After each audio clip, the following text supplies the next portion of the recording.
Man, so many details about the new Mandalorian and Grogu movie. Big 3-minute trailer. Got everything. We know exactly what the movie's going to be about. People are psyched up to see what this movie's going to be about. Lucasfilm killing it at the Super Bowl. Right. The Adventures of Cliff Booth. Man, oh man. That one looked pretty good. Box office stuff, other things. Myself and John Roque discussing that and more on the show here today. So let's get into it, everybody. Let's go. Did you shit in there?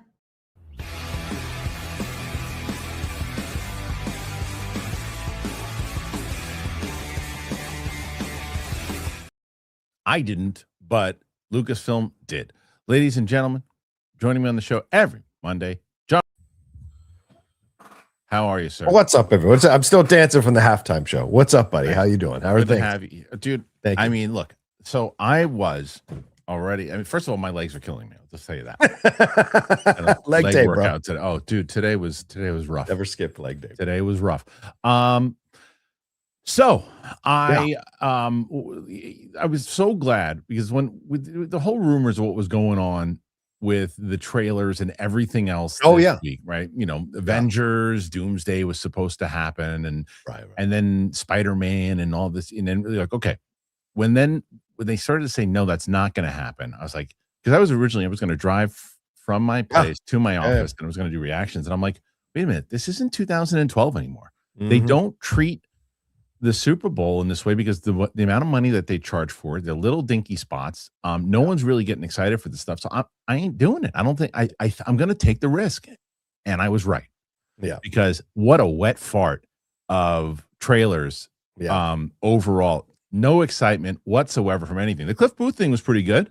That was fun. Yeah. That was the standout trailer of the night. And then, of course, before the Super Bowl, they released the Supergirl 50-second trailer and then the Project Hail Mary final trailer, but they released those before the Super Bowl, really smartly to get people excited about it ahead of time. Yeah. Right.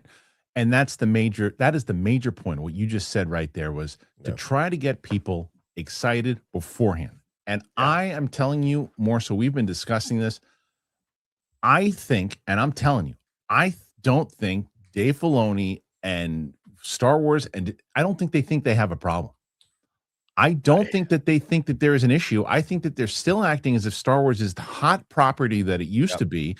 And they're like, oh, it's just a cute little thing. We're going to do this Budweiser thing. And everybody knows the movie's coming out. No one knows that this movie is coming out. And it was, let's get into this first. Let's just talk about this story. Because I was so confused. When this thing popped up, I didn't even know that I thought it was a legit commercial at first. And I look up and wait a minute. So that I didn't even think. I was like, oh, all right, well, this thing's over. I'm like, now I'm going to go and I'll watch the trailer and I'll talk about it tomorrow because they're going to drop the trailer.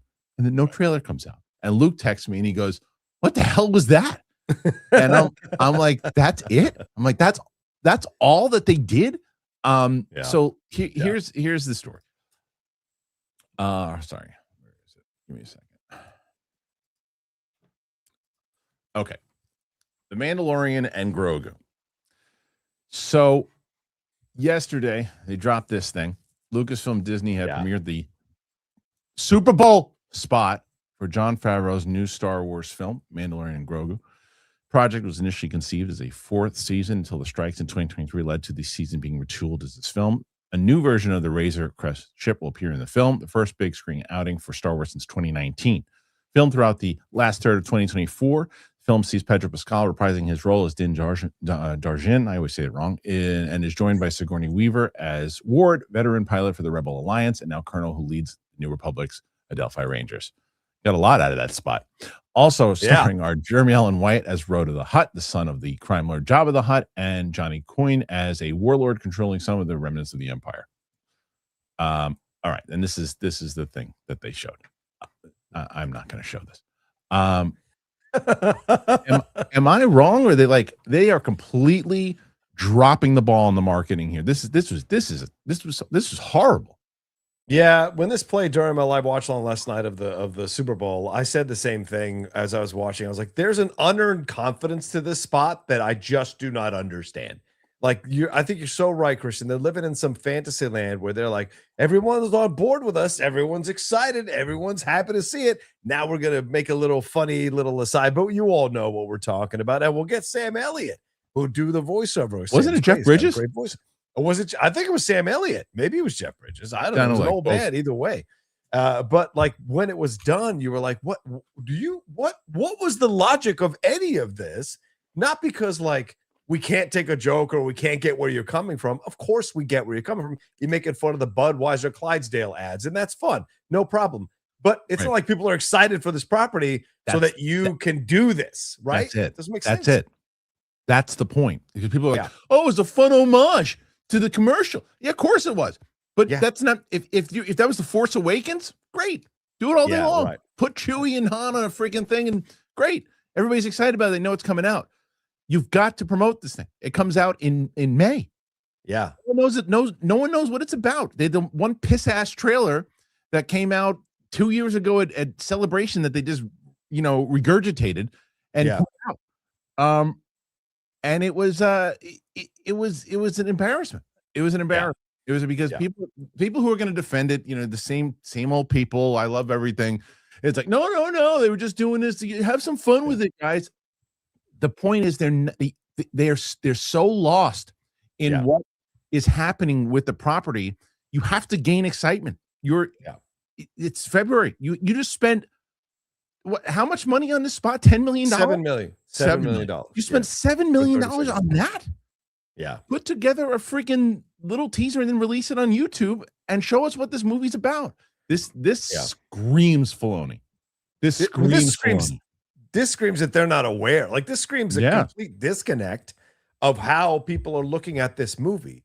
You want to get people excited about this movie. And I get it. Grogu, people know Grogu, right? But like, do you really think like tens upon tens of millions of people have watched all the seasons of Mandalorian and Grogu? They haven't. So to me, this is the smarter move, is to make a full-on kick-ass Star Wars trailer to a global audience to get them excited for your movie. To come out with something like this, to me, is almost capitulating. It's almost like, falling on the ball on third down just to set up a field goal because you don't have the guts to go for a touchdown. That's what it feels like to me when you're watching this trailer. I think they sense that it's not going to maybe do well, so they're just like not going to put too much effort into getting people's attention on it and getting people excited about it, which makes no sense. Zero. Agreed. And again, here's the funny thing. This is how this works. Someone said my hate for Filoni is going to drive me off this channel. Yeah, I did the job for you. I threw you out of the channel. You're gone. There's no hate. You use a stupid word like that. There's no hate. There is paying attention in the same way that when Aaron Boone makes a bad call for the Yankees, I call it out. When he makes a good move for the Yankees, I call it out. This is balls and strikes, baby. This is someone who is not paying attention to the way that people are seeing this property that I am rooting for. I've made it very clear. I'm rooting for this person. I want this person to succeed. He is now in the driver's seat, so he's going to get the wins and the losses. This was a loss. This was a major loss, and this is something that you're not getting people excited for. The intent is, I will say, I see the intent. Of course, is put Grogu in this homage to this great commercial to get awareness again from kids, to say to the kids, hey, remember that guy? You liked that guy when he came out. Well, that guy's going to be around. We're putting him back in the zeitgeist. He's back again. So pay attention. The problem is for the people who are like, okay, what kind of Star Wars movie are we getting now? And it's goofy. It plays it's the first, like you said it brilliantly in the beginning. If you already put out a trailer that people were excited for, and then you did this, then it's like, okay, that's fun. That's great. People are pumped about it. And then you can see Grogu riding around with horses, or whatever it is, the Tauntaun. But it's the Tauntauns. It's fun. But this was a miss. This was a huge miss. Yeah, I see someone in the chat whose name I'll remove. I won't say, comparing it to the Lilo and Stitch game plan. Well, you can do that game plan when Lilo and Stitch had a massive worldwide following as an animated People were excited for it already. Exactly. Mandalorian and Grogu, that is not the situation here. The number of people that watch Mando and Grogu versus the number of people who watch the animated Lilo and Stitch, it's not even in the same fucking ballpark, not even the same planet. It's so completely different, the numbers. So you can't follow a game plan for a situation that doesn't match up to the current situation that you're in, which is one where people are not excited about it. So it just didn't make any sense. And it's not like people came out of the previous trailer and were like, this is an amazing first trailer for Mandalorian Grogu. There were a lot of criticisms of that first trailer. So you need to have come out with something a bit better. I think they know they have a glorified TV movie and they're going to do their best to get people in to see it. Doesn't mean it's not going to be great or not going to be fun, but I don't think this, I agree with you. I don't think this was the smart move to get people back on board and really excited to see a Star Wars movie. You broke up a little bit there on that one, Josh. But I look, I don't, I happen to agree with you. I don't think that this is going to make this a, oh my God, they're going to lose so much money, more money. I still feel the same way that I did on before they aired this thing. I'll wait for John's camera to settle. Your camera's waiting for your camera to settle. I'll come back in. But it's the same way that I felt beforehand. I still think that this movie just needs to make between $400 and $450 million for them to go, okay, great, let's get this Starfighter. Because this is a season of television that spent like $130 million, whatever it is. They just need to make just around 450 to say, okay, put some money more money in the bank. Let's move forward. Great. And then I guess Favreau wants to do another season. And if so, if they get enough excitement for it, then so be it.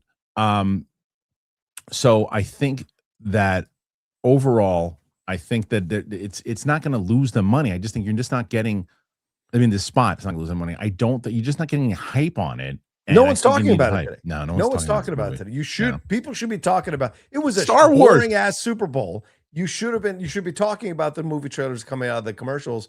No one's talking about it, and that's not a good sign. It's not. It's Star Wars. Can you imagine in a million years? I remember, I think it wasn't the Super Bowl, but there was, I think it was The Force Awakens. When they showed The Force Awakens, they showed something, and they had us come in for Fandango during this football game. I can't remember what game it was. And they had us come in, me and Tiffany, and we sat around, watched the game, and waited for the spot.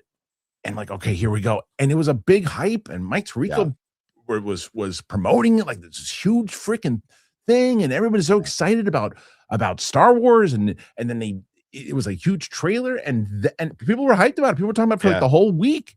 Yeah, like this is a summer movie. This isn't a movie this isn't a television show that's coming out, in a month.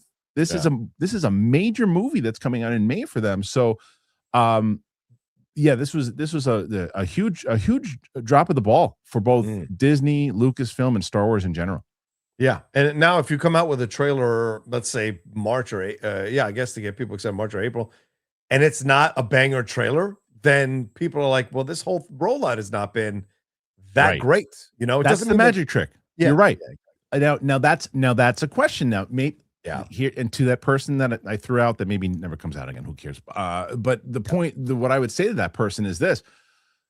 Here's the thing. If that trailer does come out and it does get that excitement and it does, and Filoni is in that place, like, we can afford to throw that fun little thing out there. Yeah. Wait till we drop this trailer. This trailer next month is going to get people to understand what's coming. They're going to be so excited about this thing. And it does that. Well, then we're wrong. And it just, from seeing the points of view for how they feel the brand is right now, that they're like, oh, well, they're just going to love this trailer anyway. This trailer is going to be great. We can do a little fun thing right now. And that is the question. Are they going to be able to actually deliver that people will get excited? And the answer is maybe. Right. Maybe, but you're right. It's got to be a banger. Yeah. It's quizzical what they did here. Yeah, I don't know. But seems like you guys, some of you agree, some of you disagree. You can by the way, you can disagree in a way that is, I've seen many people do, well, I don't know. I don't necessarily, I think if they pay the homage to this thing and then they do this, then it can work. I love that kind of stuff. When you say, I'm not going to watch this channel anymore if you don't love everything I love, it can go away. Yeah. Go away. We don't need this. You got to be able to have conversations. It's with someone else. Why criticize science fantasy fiction things? Because it's things, if you like it, you can say if you like it or dislike it. I'm not telling you when I say it, you know what? I feel this way. You have to feel this way or you're wrong. Yeah. That's silly.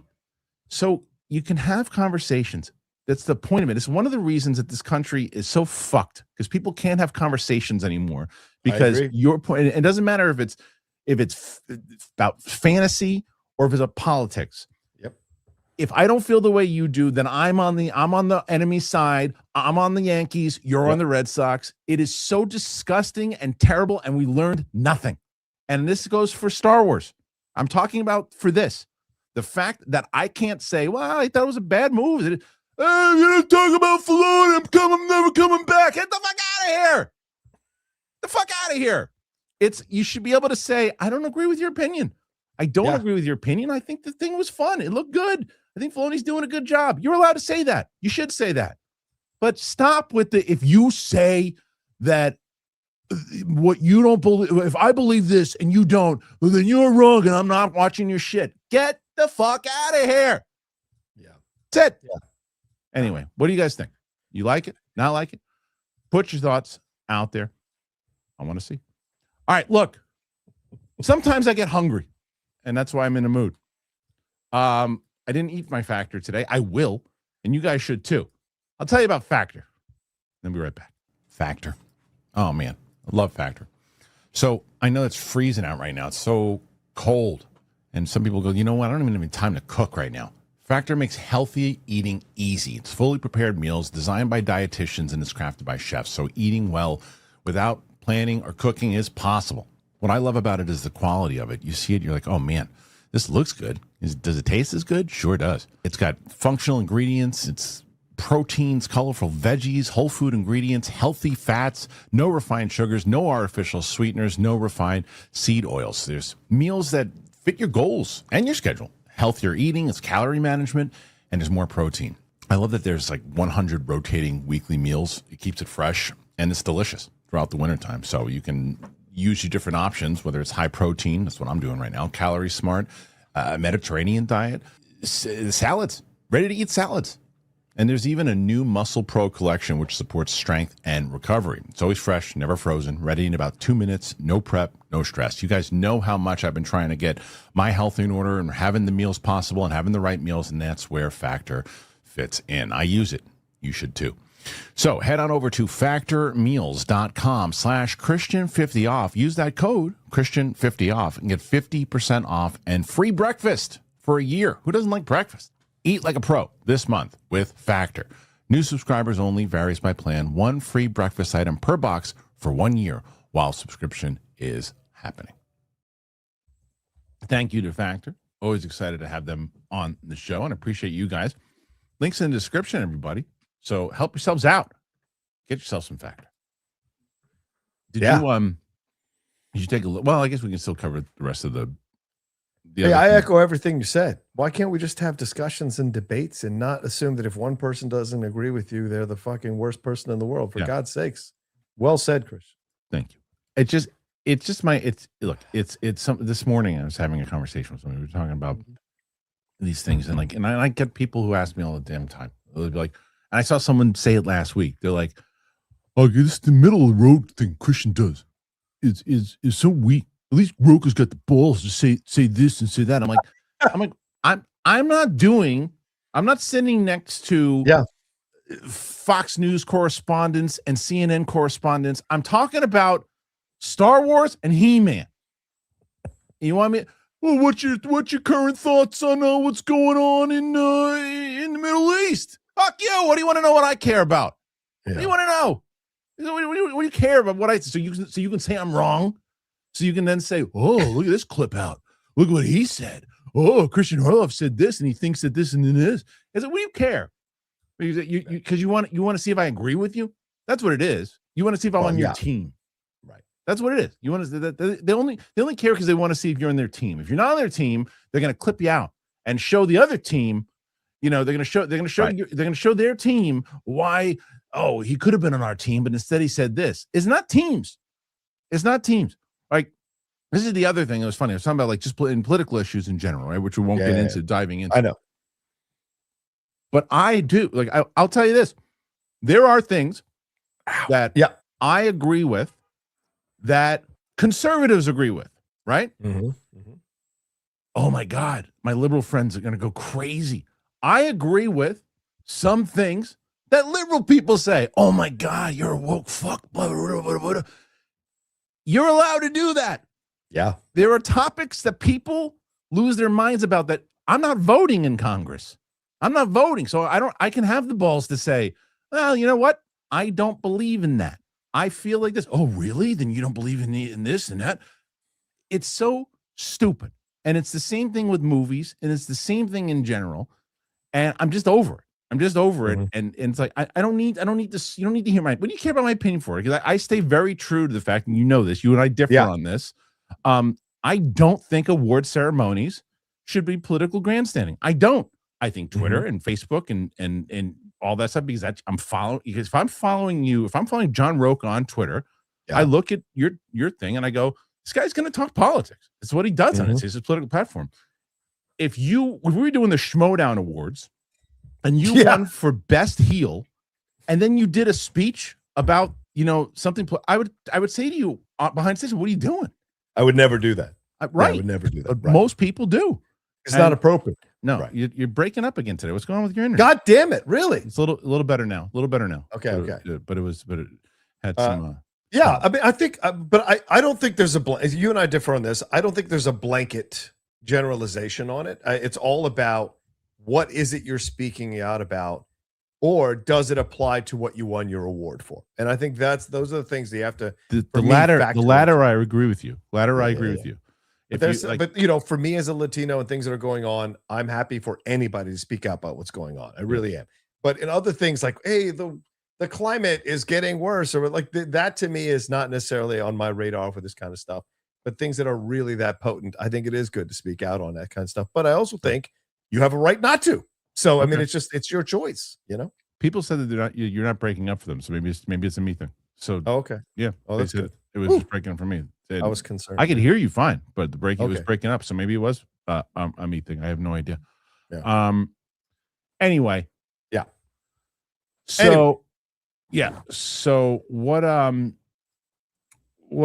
we get into next? Let's get into. Go ahead. Yeah. We'll do some of the other trailer spots, because you're doing well right now. By the way, it's we're at 30 questions. Nice. It's really, really good. Let's go. Steph won again last week. How about that? Three single. I mean, she was off the previous week she had done a show with her and Rox, but the last three times she's been on by herself, she's won. So we'll see if I don't know, but today 31 with Roca, pretty good spot. All right. Let's go, people. Let's go. Let's get to 100 people. Let's go. Let's do it. I think that's easy today. Come on. Let's get to this. Let's start with this one. And Minions and Monsters we'll do a few of these. So Minions and Monsters is one that's one of the trailers that dropped. Universal dropped their first one, Minions and Monsters. We've also got Disclosure Day that dropped. You got Cliff Booth that dropped. You got the Supergirl spot. You got Project Hail Mary. And then some Pixar film I didn't even know was coming out. I don't know what that is. Hoppers, What's it called? Hoppers? Happers. I don't know what that is. And hopefully it's good. But I don't know what that is. I didn't even, I saw my daughter was like, oh, I want to see that. I was like, okay, so we'll take her to see Hoppers. Cliff Booth stood out to me. Yeah. Cliff Booth stood out. That to me is going to be the one that I'm looking forward to. I forgot that it was even coming out this year at one point. I think I put it on my most anticipated, as it should be. Project Hail Mary, I'm really looking forward to. Yeah. And, so I think that, but this is what I say with the Minions. I don't know what because my wife at one point, she was, they're making another one. I was like, yeah, because they still are making money. And I don't know how much the last Despicable Me made money, but it didn't make the kind of money I thought it was going to make. I thought those movies had made to like almost $1 billion each and every time. But as I've told you many times, you never count out the kids' movies. You just can't, because they're always the ones that surprise you and wind up winning, the box office. So if it's good, word of mouth, it could do pretty well. But I think that we're at this place with Minions that we're probably in the $600 million range with them, right? Right. We're at the oversaturation of Minions, I think. We're hitting. Oh, well, someone said the last Despicable Me made over 900 million. So what the hell? See? So what the hell do I know? Well, Minions is right. Despicable Me is more like the Fast and Furious, and Minions is more like Hobbs and Shaw. So it's like what is the qualification here? But yeah, I think we're getting to that point, honestly. But Despicable Me, I think, still powers through. But Minions, I think, is a little less of terms of interest. But, yeah. You just never count those movies out, though. You just never count them out. No. And you don't. Sure. You cannot count out these animation movies. You just can't, especially during the summertime, because there is when all the kids are out of school and there are things to watch. Here's a perfect example. Yeah, it is freezing here right now. It's finally starting to get better. It's freezing. Yeah.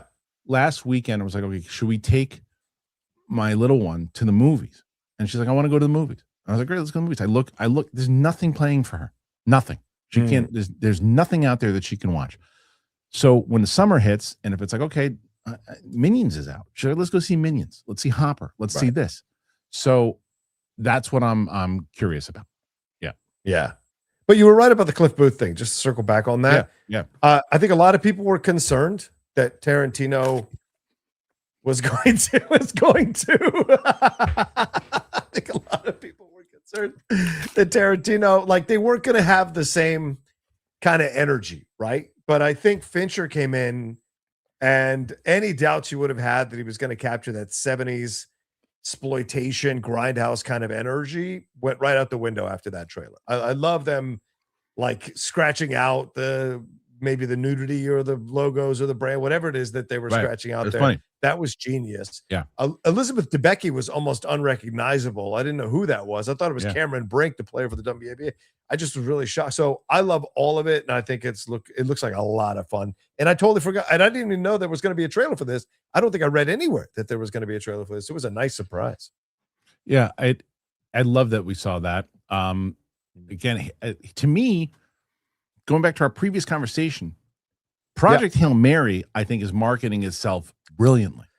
100%. 100%. Great stuff. But there's more people that I think are getting excited about that than Star Wars.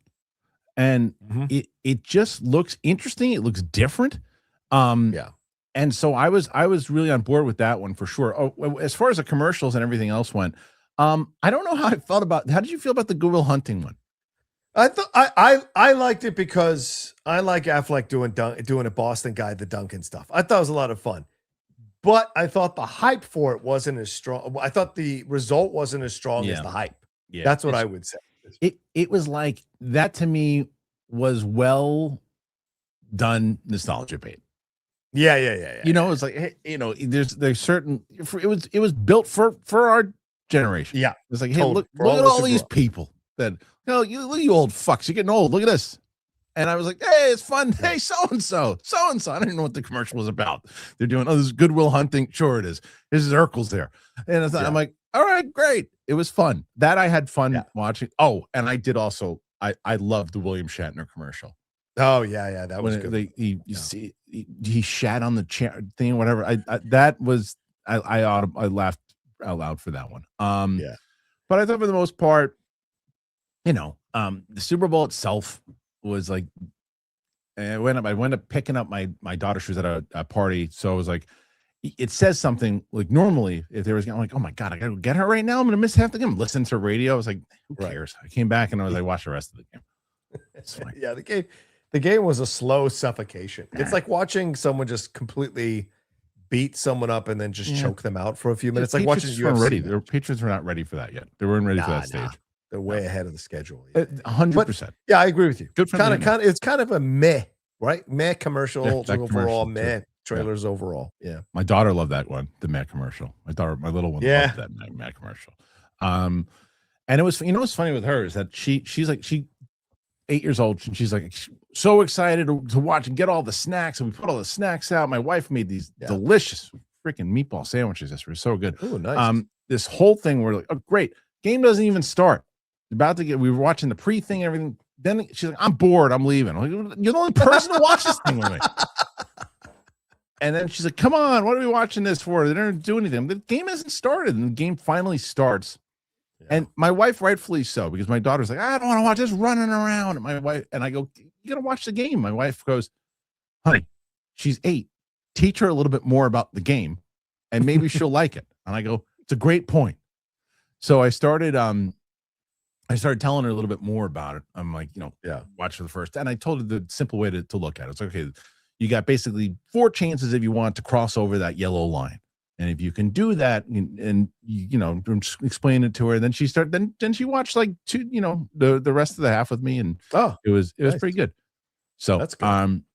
Anyway, what do you guys think about overall? You again? Yeah, what do you guys think of all the trailers? Doing that? Yeah, no, you. I don't know what the hell's happening. Who cares? Watch this. Check this out. He's back. Now I'm back. Look at that. See, perfect. Anyway, what do you guys think about this? Like it? Dislike it? Comment, put your thoughts in there. I'm so tired of this. Thank you. What's your thoughts? Put your thoughts in there. Go to the Clips channel, too. Go to the Clips channel. Why not? Do it. Did you watch Night of the Seven Kingdoms? Are you caught up? No, I'm not caught up on the most recent episode. Sorry. It dropped on Friday and threw me off. Yeah. Like it threw me off all weekend. Smart that they did that, though. I gotta watch it. Yeah, I totally forgot to watch it. It was smart that they did that. Yeah. Because you compete against the Super Bowl. So you drop it on Friday. Of course. There's no logical sense to do it on this. And they keep doing this. This is a recent development with HBO that they do that, move stuff off so that they don't go toe to toe with them. Yeah. Well, it seems like everybody is enjoying it, and like as I said when I was watching it, because I took all 6 episodes when they sent them like a couple weeks ago. That's right. I fired through them because I was so locked in. Each episode got better and better and better. And 4 was awesome. 5 is awesome. And I've said this about this to people already too. I would recommend, but nobody's going to be able to do it, and I understand. Yeah. I would recommend waiting until 6 comes out and watch 5 and 6 together, because 6 is like a 30-minute like aftermath of 5, and it's after what happens in both 4 and 5. You're like, oh, what's going on? And then you're just like, here's the stuff that happens afterwards, and see you next season, which is fine. But the whole show is one big thing. It really, really works well. Well, that's good. Yeah. It really works well. I'm excited to see. I want to see if Game of Thrones is going to continue to do stuff like this, meaning the smaller stories, right? Because as I said many times over, I don't want to get too repetitive, but I'm watching Game of Thrones again with Sam right now, and I love it. Watching it again, it's amazing to watch. But as you know, it's complex. You can go a whole episode and not follow any of the main characters that you followed the episode beforehand, right? Because there's just so much going on, rightfully so. Yeah. And in House of the Dragon, it's really just about the Targaryens, but there's still a lot of characters and there's a lot going on. This is a small, contained story about this dude who's the best. And this guy who's playing Duncan is phenomenal, and the kid is great. Yeah, the chemistry's off the charts. And I want to see him do kind of more contained stories like this. I don't know. What do you think? Yeah, I love it. And I think this is a great way to kind of get people back into the world of Game of Thrones. And that guy, you're right, he's a former rugby player for Ireland and got into acting later on in life. And I think he does a great job. Yeah, he's very humble. When you see him in interviews, he's very much understanding, like, I'm figuring the game out as I work through these things, just like Batista. You respect guys who come in and understand that it's a craft and you have to work at it and learn it. It's not easy or whatever. It really takes time. And so I think he's doing a great job, and the kid's incredible as well, the chemistry. But I agree with you, because they're already working on a season 2. They're talking about doing more seasons following these guys, because they go on for a while. It's a while. So, it's funny because I just watched. A great idea. Yeah, and I'm watching we're almost done with season 4 of Game of Thrones. Right. Game of Thrones. And I wouldn't have remembered this because at the time I didn't pay attention to it. There's a scene where Joffrey's talking with Jaime, and they're going through like the Knights of the Guard, the what is it, the King's Guard. Yeah, King's Guard. Right. He's like, and he's like, oh, look, Joffrey's like, look, there's 4 pages on Sir Duncan. Sir Duncan the Tall. He's like, was he that good? No, that's what they say. And they talked about Sir Duncan in that one, and then there's also references to Egg in throughout the season and throughout the series rather. So it's nice to see it all combined. It's pretty great. Yeah. And you don't have to. And I think this is a great way to get people who maybe feel Game of Thrones is overwhelming because there's so many houses, so many storylines, all the history that gets dropped in every episode. nothing stressed me out more than doing reviews of Game of Thrones. It's so intense to have a show that's pretty simply laid out. You understand who the good guys, the bad guys are. You still have complex and nuance throughout the show, but it's still very ground-based and easy to follow. Right. I think that's the way that you get people to give Game of Thrones a chance again. It's not a laborious thing that you have to go through. So I think it's a smart approach for sure. It really is. It's one contained story, and I think I was watching. I'm watching because Sam was like, "Well, when are we going to watch that?" And I said, to be honest with you, like I said, hold out for House of the Dragon because you and I will do that together. I was like, you could watch that show by yourself, and not be spoiled with anything that happens overall. You won't be spoiled with any lore, or you could watch that by yourself and you'd be totally fine, and you won't be lost. Because it takes place like 80, 90 years before the original series. So which is fun to see. Yeah, for sure. So anyway, what are you guys thinking about Night of the Seven Kingdoms? You like it? You dislike it? Put your thoughts in there. Please let us know what you think. All right, let's get you. This is what we do every Monday, John. We go over the box office numbers. Let's do it. We didn't know. We knew that it wasn't going to be a big box office this weekend. Now with the Super Bowl and everything else. So check this out. Okay. So right now, Send Help was the #1 movie. 10 million. John, what does that cost to make that movie? 40? I think 40. Okay. You got a chance to make the production budget back, but I don't know if you're going to do more than that. What is Solo Mio? What's that? That's Kevin James' movie. Is that the one? Studios. It's not the one with Coach Matt or whatever, is it? Coach who? That you ever see the stupid Instagram account that they were doing? Oh my god! People thought I don't want to get into it. Iron Lung made another 6 million, 34 million so far. That still seems to be the big story. Yeah. If that movie would have made 6 million in its opening weekend last weekend, that would have been a big story. And now it made an additional 6. Stray Kids, the dominant. What are these movies? I don't even know what this is. Captured K-pop group sold out performance at LA SoFi Stadium. I mean, this is a week to put that out, apparently. Yeah. And then there's another Dracula movie? Yeah, there's a Dracula movie. It's by Luc Besson. Oh, shit. Look at that. Dude, 33 million worldwide already. Yeah. Making 5. I mean, that's a pretty big story right there. Yeah. How much did that movie cost to make? That movie couldn't have cost more than, it's Luc Besson, but it shouldn't have cost more than $30 million to make. Christoph Waltz is in it. Caleb Landry Jones is in it. So you've got some names who are a part of this. Yeah, for sure. So, I mean, I still think that the story is the Iron Lung. I still think that's the story. I think that the story could be, because I'm saving. I'm not going to go and see the Sam Raimi thing. I'm just going to do a reaction with Steph when it comes out. Okay. Yes. And because I missed the boat on it. Are you going to see that Halle Berry and Hemsworth movie? I mean, I don't want to. They're showing it. I think the screening down here is on IMAX, so I may go see it on IMAX. But to be honest with you, Kristian, this is Roca in 2026. If it's not a big movie, I am not going to go see it at a screening. I don't, because all the screenings, you're singing my songs. Yeah, because all the big screenings, all the screenings now are like mixed in down here with people who are not reviewers. Yeah. And so you take your chance going into a theater like that people are going to talk through it. People are going to, do what kids are coming. Like, it's so irritating. It is. So I'd rather go on a Thursday or Friday afternoon at 2:00 when 2 people are in the theater and watch the movie and enjoy it. So that's kind of where I'm at. Of the big films, Star Wars, Marvel, sure, out screening. Sure. Stuff like this, I'm not really feeling desire. Did you see Wuthering Heights? No, I haven't gotten. I think the screening for that is either tonight or tomorrow. It's tonight, so I'm going tonight. Yes, I saw an earlier one of it, but did you see my out of the theater for that one? It's okay. If you no, I haven't watched that. I haven't watched anyone's because I want to go in kind of cold.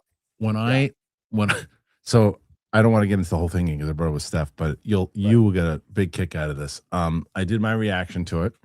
Yes. Next morning I wake up and I see the comments, and it's like people asking me when I started doing takeout orders, why I rode my bike, what's happening, am I on hard times, and this is why. Oh my god. I had no idea that thing was there. I showed my wife that and she was on the floor. That's what happens when you don't have gloves. You just put your hands inside the paper rolls. On the floor. Was losing it. It was really that was genius. It's absolutely hilarious. I love that stupid. It looks like Johnny Five. Looks like Johnny Five. Yeah, there's people, and in the Discord, by the way, if people haven't joined the Discord, you should, because I went into the Discord. Did you figure it out? Yeah. Well, they just had to approve me, but I didn't. And when I pay attention to what's going on, then they did a whole bunch of like pictures and stuff. One of like Johnny Five is hilarious. It's really funny. It's really funny. So I would recommend people going to that Discord. There's actually really good people in there. They're really good people. They're having a good conversation. All right, let's see if there's anything else that we should. Oh yeah, you know what? I should bring this up because this is something that Bobby, our good friend Bobby Jackson, brought up the other day when he was and he said this is something that they were talking about and this could be a problem, and it's about Masters of the Universe. So, Masters of the Universe is embracing its silliness. So silly. I mean, that doesn't look silly. That looks awesome. After years of attempts, a modern live-action He-Man film is finally happening. Set to open in June this week, Empire Magazine has done a series of articles on the film to celebrate the title as its cover story for an upcoming issue. In the process, it revealed some new details about it. First up, the film's director, Travis Knight, says the film very much leans into the franchise's choice turned cartoon originals and won't shy away from its tone or inherently sillier aspects. There's an inherent silliness to it, which we are acknowledging and embracing. I think it's a virtue, actually, and it's woven into the script to help some of these things make sense to a modern audience. Like, why would that character have that stupid name? Well, over the course of the movie, we show you why. Key to the film was casting He-Man himself, which came in the form of actor Nicholas Galzatine, who could play both different Adam and He-Man personas, with Knight saying, I wasn't looking for a body, I wasn't looking for a soul. There's duality there. Adam essentially represents empathy. He-Man represents strength. Galzatine hit the gym for the role, though he wasn't fully aware he'd be able to reach the cartoon character's ridiculous proportions. I think anyone seeing that iconic physique would find it extremely daunting. Even the animations put Arnold to shame. The proportions, the minuscule waist, the bolder shoulders. I had 4 or 5 months to get in shape. Truly, it was the most difficult thing I've ever done. He did find donning the costume a lot fun, saying you just become kind of abnormally confident in it. Wandering around in this costume was empowering. The film also sees Jared Leto as Skeletor, the character staying true to the cartoon of a cackling skull in a purple hood and a blue muscle suit. Knight touched upon Leto's approach to the character. Skeletor was a really interesting villain. He looked cool, he was scary, he was funny, he was insecure, and then, of course, he had this distinctive voice. I wanted someone to craft their own version of that. Jared approached it because he loved Skeletor and his own history with the character. He wanted to swing for the fences. Ultimately, we landed on something that I'm really happy with. Skeletor's kind of the embodiment of toxic masculinity. Idris Elba reveals that He-Man was a really big part of my childhood, and He-Man, She-Ra, Battle Cat, and the like. That's what drew him to the role of Man-at-Arms. Cartoons were always a little bit more fun, a little bit more camp, a bit more out there. Travis, who's an incredible director, wanted to play homage to the aesthetic of the original. I was all for that. The film also stars Camila Mendes-Attila. Okay, Mr. Universe opens up June 5th. And there's the two pictures. I mean, the pictures look pretty cool. Yeah. Pretty cool. Yeah. All right. So here's my thoughts on this. Okay. If I hadn't talked to my friend who saw the movie, I would say that these comments don't scare me. Okay. I'd say because he's not wrong. The 80, if you're basing it off the 80s thing, it doesn't matter if that's the approach I wanted him to have. The approach I wanted him to have was the 2002. I wanted science fiction, magic meets science fiction or whatever it was. Magic meets tech and whatever. I wanted that, and then they told you you're not getting that. You're getting if you this because not everyone saw the 2002 Cartoon Network. People saw the 80s thing, and that's what we're doing. We're making a fun thing here. And so knowing that, because yes, there is some goofy stuff that is happening in the 80s version of it. Even if I just took all the cool stuff, there's a lot of goofy stuff going on in that thing. So those comments wouldn't bother me. It's the fact that my friend who saw the movie felt the same way, has similar opinions, and said that it plays more like Thor: Love and Thunder. That's too silly. Ragnarok, that's a good silly. This could be too silly, but I'll judge it after I see the movie. I haven't. I didn't think that trailer was that great, to be honest with you. I know you didn't like the trailer, right? You didn't like the trailer. I didn't think the humor didn't do much for me. But when your friend says Love and Thunder, that's what it feels like to me watching that trailer. That's Not right. 100% there. And I'm confused why you would spend, what is it, $200 million? That's the reported budget on this movie, on a silly approach to the 1980s property. But we'll see. We'll see. I think it has the potential to be an absolute bomb or a surprising hit. I don't think it's going to there's do well ground on this at all. You do? I think it's going to do well. I think it's going to have a good opening weekend. Man. I think it's going to have a good opening weekend. Okay.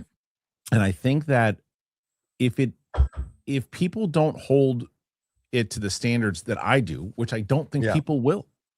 I don't think people will. And I think that more people are going to hold it to the standards that Mark Ellis did, which is Mark Ellis said, when we used to talk about this all the time, he's like, you can't do a movie about He-Man. It's just too silly. And then when he sees that trailer and sees the fun plus, he's like, he's like, I was wrong. That looks like a fun adventure.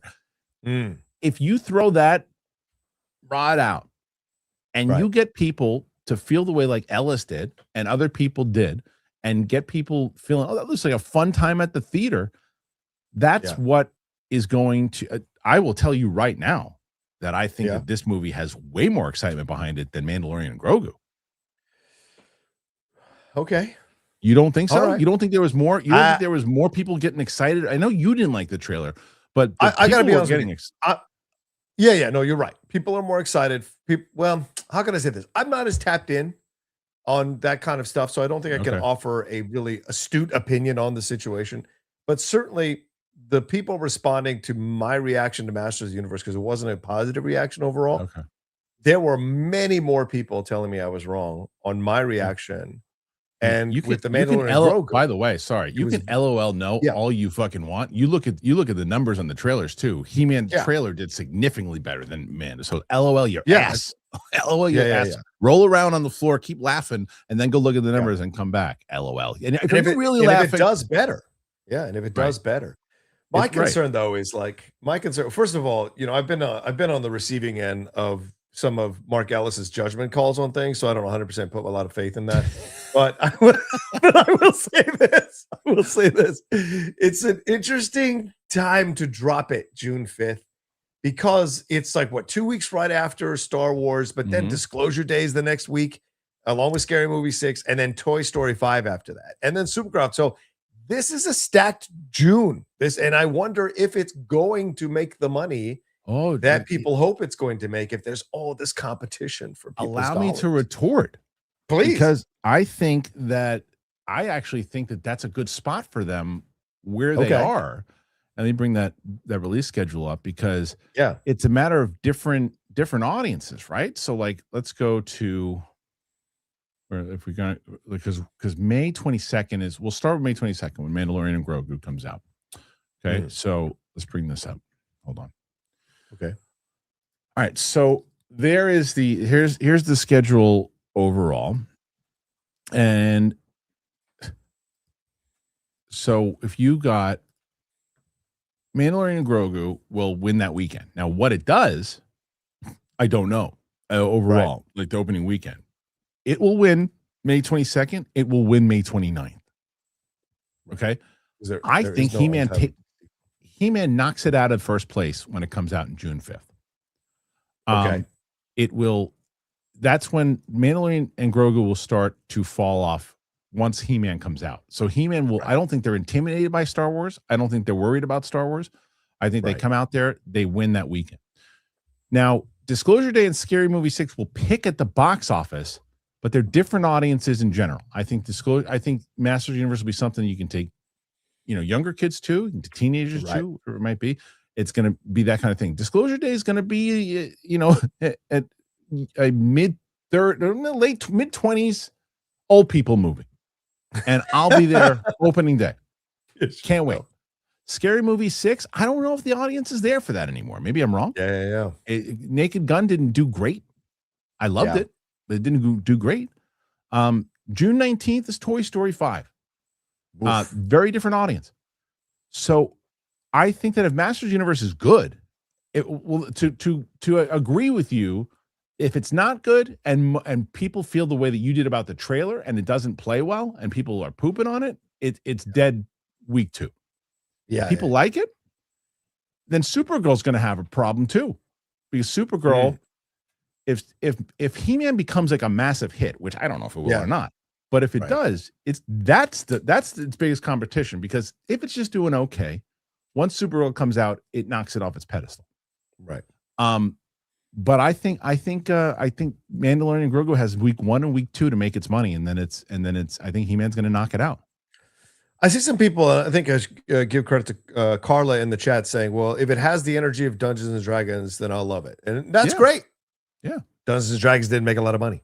He did not. So like, it's fine that it's great, but it didn't make a lot of money. And so you go into situations like, maybe they do a great job with the film, but people aren't that interested in seeing a He-Man. So to me, the $200 million price tag that is rumored to be the cost of the film, that's a massive amount to spend on a film that you're not sure that this brand is necessarily a 4-quadrant brand anymore, or IP rather. And so 100%. I'm very curious to see how people react. 100%, because if it doesn't, like, same thing.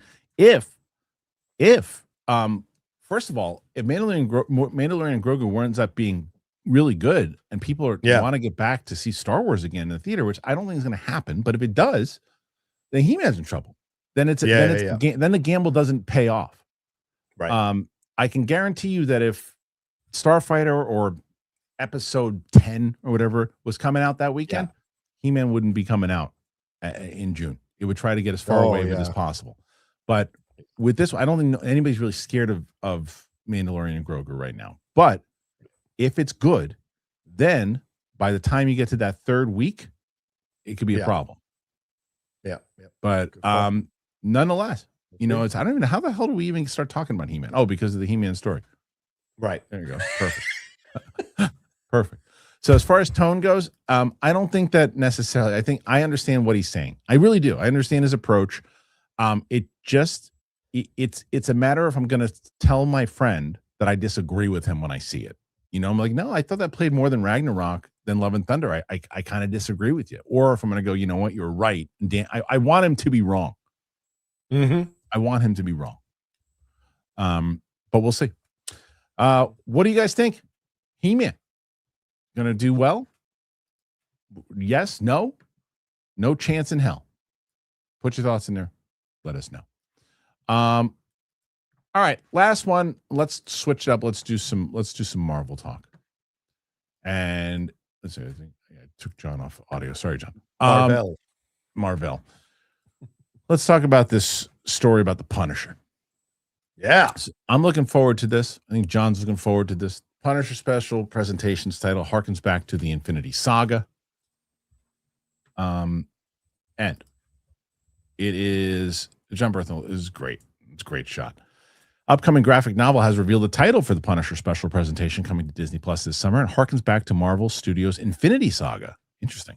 John Bernthal made his official MCU debut in Daredevil Born Again last year, and the future looks bright for Frank Castle. The actor will reprise the role in Brand New Day and his own Disney Plus special presentation this summer, and we're not discounting a Daredevil Born Again Season 2 cameo. It was reported by every outlet except the Hot Mic that the Punisher would be coming back. Understandably eager to those idiots, morons. Understandably eager to capitalize on the excitement. Marvel Comics will release a new premiere collection edition of Punisher Welcome Back, Frank, next month. Book will include an exclusive foreword by Frank Castle actor John Bernthal and a new introduction by author Garth Ennis. Official product listing has also revealed the special presentation official title. John Bernthal returns as the Punisher in the upcoming Punisher one-shot special on Disney Plus. Frank Castle is a one-man army locked, loaded, ready to take down anyone in his way. So the Punisher old shot special it is, as you'll no doubt recall, Marvel one-shots were originally released from 2011 to 2014 as a special features bundled with the Blu-ray and digital release of MCU movies. First one-shots were released in 2011 and were titled The Consultant and A Funny Thing Happened on the Way to Thor's Hammer. Item 47 followed in 2012 with Agent Carter in 2013 and All Hail the King in 2014. Original one-shots range from 3 to 15 minutes, and we don't necessarily think that means the Punisher's one-shot will be that brief. If anything, it's going to be between 45 minutes to an hour, similar to the Guardians of the Galaxy Holiday Special and Werewolf by Night. I think it'll be as high octane Punisher you've ever seen, Bernthal said. I think what was really important to me and to Destin and to Tom is that we believe the Punisher could walk off that Spider-Man set and could walk onto the special set. I do believe we've achieved that. It is eyeing summer 2026 premiere on Disney Plus. I didn't know that. I didn't realize it was coming out. That's a dope shot. Yeah, I know. Love that. I want to read that. Punisher's the best. It's so good. So what is this? So where does it happen? Like, so what is it, the Infinity Saga? So it's happening during that time? I think you kind of have to, if you're going to combine this into everything that we've heard about in Doomsday and Secret Wars, it's going to serve like a sequel to Endgame, right? So you got to figure out a way to make him relevant to that too, right? Right. Absolutely. I mean, I'm looking at the release date. What Spider-Man is July 31st. So if it's coming out in September or summer of 2026, so I imagine this thing comes out in June, maybe to get us hyped up, or maybe even early July. Is a July 4th thing. But wait, so does this come? But he said walk off the set from Spider-Man to the special. So does the special take place after Spider-Man? I think he's just saying like the energy of the Punisher has to be consistent. So what he's basically saying is that like the Punisher you're getting in Spider-Man is still the same Punisher that shows up in his special. So you just have to make sure that's what we're staying consistent with. So I think that's what he meant, not necessarily chronologically. So but I think the special comes first. I think the special comes first. Okay, maybe. I mean, either way, it's gonna do. If it comes out before, it's gonna hype you up to see, whoa, what's that guy gonna do in Spider-Man, and then that'll help kind of market even more towards Spider-Man. Or Spider-Man comes out, doesn't really necessarily need the marketing push. It's going to crush. It's going to do very well. And Bernthal will be in it. And you're like, oh, he's got that guy. He was so awesome in Spider-Man. He's got a special coming out too. I'm going to watch that. So it's a win-win. It's a win-win either way you do it. I agree 100%. I like that he's taking ownership of the character. I've always loved the Punisher. This is the first time I read him.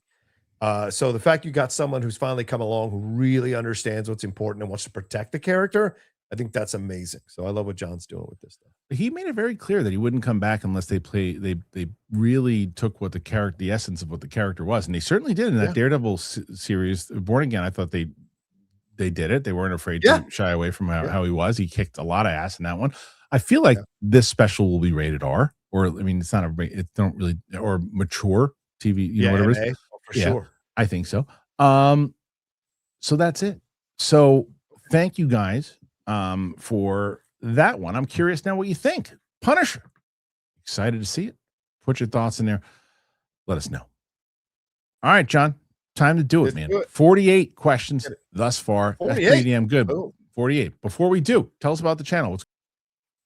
Oh, yeah, the channel. Come on, head on over there, youtube.com/John Rocha Says. Last night did a Super Bowl watch along. A lot of fun. You catch me dancing to some of Bad Bunny's music there, looking like a fool, but I loved it. It was amazing. And of course, I dropped my trailer reactions for Supergirl and Project Hail Mary, but I got more stuff coming up this week. As Kristian mentioned, Wuthering Heights. I'm going that tonight. Just lock that down with the people here. I'll be doing a reaction to it tonight. And then we've got Spill the Tequila, Hot Mic, Jedi Way is now back with me, Kevin Smets and Frank Janish. And of course, later on in the week, I've got my own stuff going on with reactions and commentary, and The Truth coming back a little bit more than usual. More live shows lined up there for that as well. Someday I'm going to get into consistent reactions, Kristian, like you're doing. Someday. Got to find that editor, got to find the people to do it with, but that'll be the next step for sure.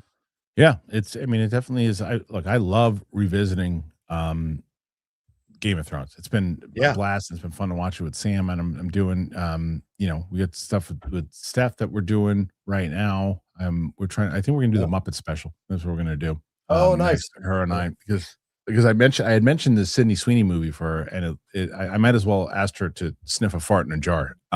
So she was not, but my wife really wants to see that movie. So I'm probably going to watch that one with Sadie. Ming, we got Kill Bill coming up. Kill Bill Volume 2 is we're shooting soon. So we have a lot of things going on right now. We're excited, and once everything starts moving into like March, like Sam and I are going to be doing so many different movies, and so much so X-Men, Harry Potter, the DC, EU, Star Wars, tons of shit coming out this year. It's amazing. All right, let's get into it. We got a new member. Good time to be a new member, Leonardo, because she calls me every time. Doesn't matter. It doesn't matter. I'll pick up she'll hang up because she calls me during every show, but she knows. During the show?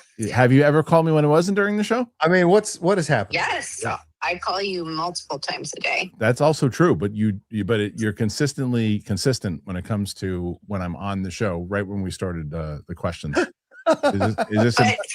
Yeah. But you have the option to not pick up, right? Oh, sure. But then the music also plays really loud, and I think it's an emergency, so I have to pick up because I say, well, my wife clearly knows that I'm on the air because I tell her every day.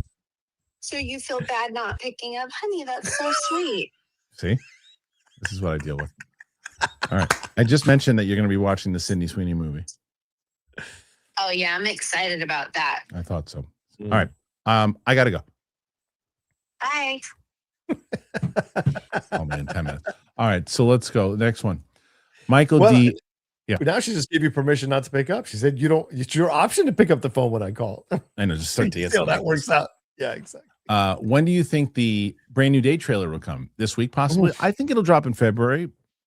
I mean, doesn't Sony? Well, no, you know what? Shit, man. Carlton brought this up.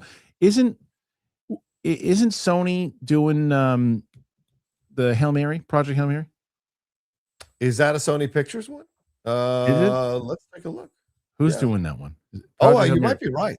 No, it's Amazon. Amazon is Project Hail Mary, like MGM. Yeah. And never mind. So whatever Sony's next big movie is, that's probably when they're going to drop it. Well, they are Sony Pictures International, so it is international for Sony, but United States and Canada is Amazon MGM. So maybe, possible. Yeah. Maybe with Project Hail Mary, which is coming up soon. Yeah. Nathan Drake, was it me or the Duncan ad really bad? I can understand. I can understand why you'd feel that way because there wasn't really anything to it except, that's fun to see that person de-aged. Yeah. You know, like Joey's there and then Jennifer Aniston showing up and all that. I mean, it was fun to see them, but was it written well? Not really. Yeah. The irony is that Tom Brady wasn't de-aged. Everyone else was. That's the irony. Hilarious. Gopal, not sure I'll be able to make the live, but support. Thank you, Gopal. Always appreciate it. Cadaver 82. That Booth trailer. I can't wait. It really is. I think it was on my most anticipated. If not, it is now. But I'm pretty sure it was. Gopal follows it up. That Cliff Booth teaser was awesome, though. I was already in from that anyway. Yeah, me too. Yeah. Mike Joyce. I hope Huntrix does the halftime show next year. I think they should do it if there's another K-pop movie coming out. But to have I don't know if they have enough hits. Yeah. They have enough songs. I know people are going to be mad when I say this, maybe. And I'm not coming at K-pop or all this kind of stuff, but like Bad Bunny was American. Kendrick Lamar is American. There's just something where like going full out the other side of things where you're going to another country and bringing their artists in like K-pop. I think that's where there's maybe a danger in the situation. But that being said, could be fun, but I don't know that I necessarily think that's the smart move overall, because I know anime is big, but how many anime people are watching the Super Bowl? Do you know what I'm saying? Right. Yeah. How many of those people are into sports? I don't know. I don't see that happening either. All right. Tough luck. I still feel Disney's taking the live action Lilo and Stitch approach to Mando and Grogu's marketing, which is why I argue this was a clever ad for casuals. I mean, the only thing, I understand what you're saying there. I understand it. But I think John made the point. There was excitement around Lilo and Stitch already. There was an idea. Okay, they're bringing this in, and then maybe there was a trailer beforehand. Maybe there wasn't. I don't know. But I think you can do that kind of tone with Lilo and Stitch up top for casuals because you're staying consistent with the tone. I don't think what we saw in that commercial is consistent with the tone, or at least it shouldn't be. If that's the tone, I don't believe that's the tone for the movie, but if that's the tone for the Star Wars movie, that's a problem. The Lilo and Stitch, him riding around on cars and doing that, that's what Stitch does. Right. So that's why I don't really agree with why I think it was good for casuals, because casuals might think that if they see that, they might think that this is just going to be a movie for kids. Yeah, I agree with you 100%. It's an issue. By the way, I think I need you to ban PLD in his comments. I think you need to ban because this dumbass said that, well, Paul McCartney is not American. The Who isn't American. And it's like, you know what I fucking mean, you dummy. People listen to The Who and listen to like Paul McCartney. That's like, we are from the Brits. America was created from the Brits. What is wrong with you? That's an interconnected thing. Like, what is wrong with you? It's like you're trying to say that the British Where's Rihanna from? This is nonsense. Where's Rihanna from? Yeah, but she's distinctly American. She has made her stuff American. She's not. But wait a minute. I might have to argue with it on that. She's found her success in America. No. I'm not arguing with you on that. I'm going to argue with you. Success in Korea and then came over. Like, but wait a minute. If I'm gonna, but you hear them singing though on their songs. I mean, and I don't know. There's a whole. I just don't think it's gonna happen because I don't think there's enough. I think there's more interest in say Paul McCartney and Rihanna than there is the K-pop. I mean, look, my 8-year-old would argue that that's not true. She would have loved to. Right. Anyway, but also a lot of hardcore listeners of Rihanna and of The Who and of Paul McCartney are watching sports. I just tell you, after the way you and PLD talk to each other, I can't believe you guys don't like each other. Hotel Nerd, Mando trailer sucked. I thought it was a car commercial with Star Wars characters. Not going to see this. I think that's the problem. Yeah, is that I think that's going to land on a lot of people like that if they don't know what this is. Like people who aren't looking forward to it. It's I know what it was intended to do. The intention was, hey, look at Grogu. Remember that guy? Remember him? And we're going to be cute. And we're going to blend that to a classic commercial that we used to do for Super Bowl. It's amazing. Right. And it feels like Super Bowl. That's what we're going to do. I think it just missed the mark. I think they're a little tone deaf. Yeah. Tough luck. I feel Mando and Grogu does 500 million worldwide on a 166 million budget. I don't think that's crazy. I wouldn't bet against you. I wouldn't bet against you. I would think you would be I think you'd be happy if that movie does 600 million and you're Disney, you're thrilled. If it does anything over 600 million, I mean, I would be shocked. If it makes $1 billion, I'll eat a water bottle on camera. But if it does, again, 600, you're happy with that. Now, if it makes 600, you're going to get videos made out the wazoo, how much of a failure it was. But $160 million budget, it's not the intent. It really is not the intent. So, but if it makes 500 million, if I'm Disney, I'm taking that as a win. I'm putting my production and my marketing budget in the bank. And then I'm just looking towards Starfighter and saying, go, John, make your last season of Mandalorian. And that's it. That's it. Yeah. Yeah. Okay. I would be. I think that'd be a failure. 500. I really do. But it wouldn't though. In the business aspect of it, like it wouldn't. If you do, if you're at because that's I think that a lot of people are going to take that approach. So John, which I think is not. It's not the intent of what they're trying to do. They're taking that $160 million that they would have spent on a loss for putting out a season. And Iger said, we're doing our Moana strategy here. Make it a movie for 160 and let's try to make some money back. If you make $500 million off of 160, that's a win. That's a win. It's a monetary. It might not be a win for the brand. That's what I'm getting at. That's what I'm getting at. I guess I should clarify. That's what I mean. Like the financially, yes, of course, that's a success. Right. But brand wise, this is a Star Wars feature film. Right. Whatever the parameters are, it's still a Star Wars feature film. Sure. So 700 to 800 should be in the conversation. Of course, but I don't think we live in that neighborhood anymore. Well, I don't know. Now I mean, with this, Starfighter's got a shot. Starfighter's got a shot. This, I think the interest. I think the season 3 took the wind out of this. Yes, I agree. Arago 4512. I saw Mike Flanagan doing a new Exorcist movie, and ScarJo signed on. Thoughts? Was my top 3 scary movie of all time. Wonder if it can capture this new generation. Mike Flanagan is like Elvis now when it comes to horror people. People love Mike Flanagan. He's like, and so I don't know if I've seen a lot of his movies, but all I know is about his TV shows. People swear by him and then we got Carrie coming up.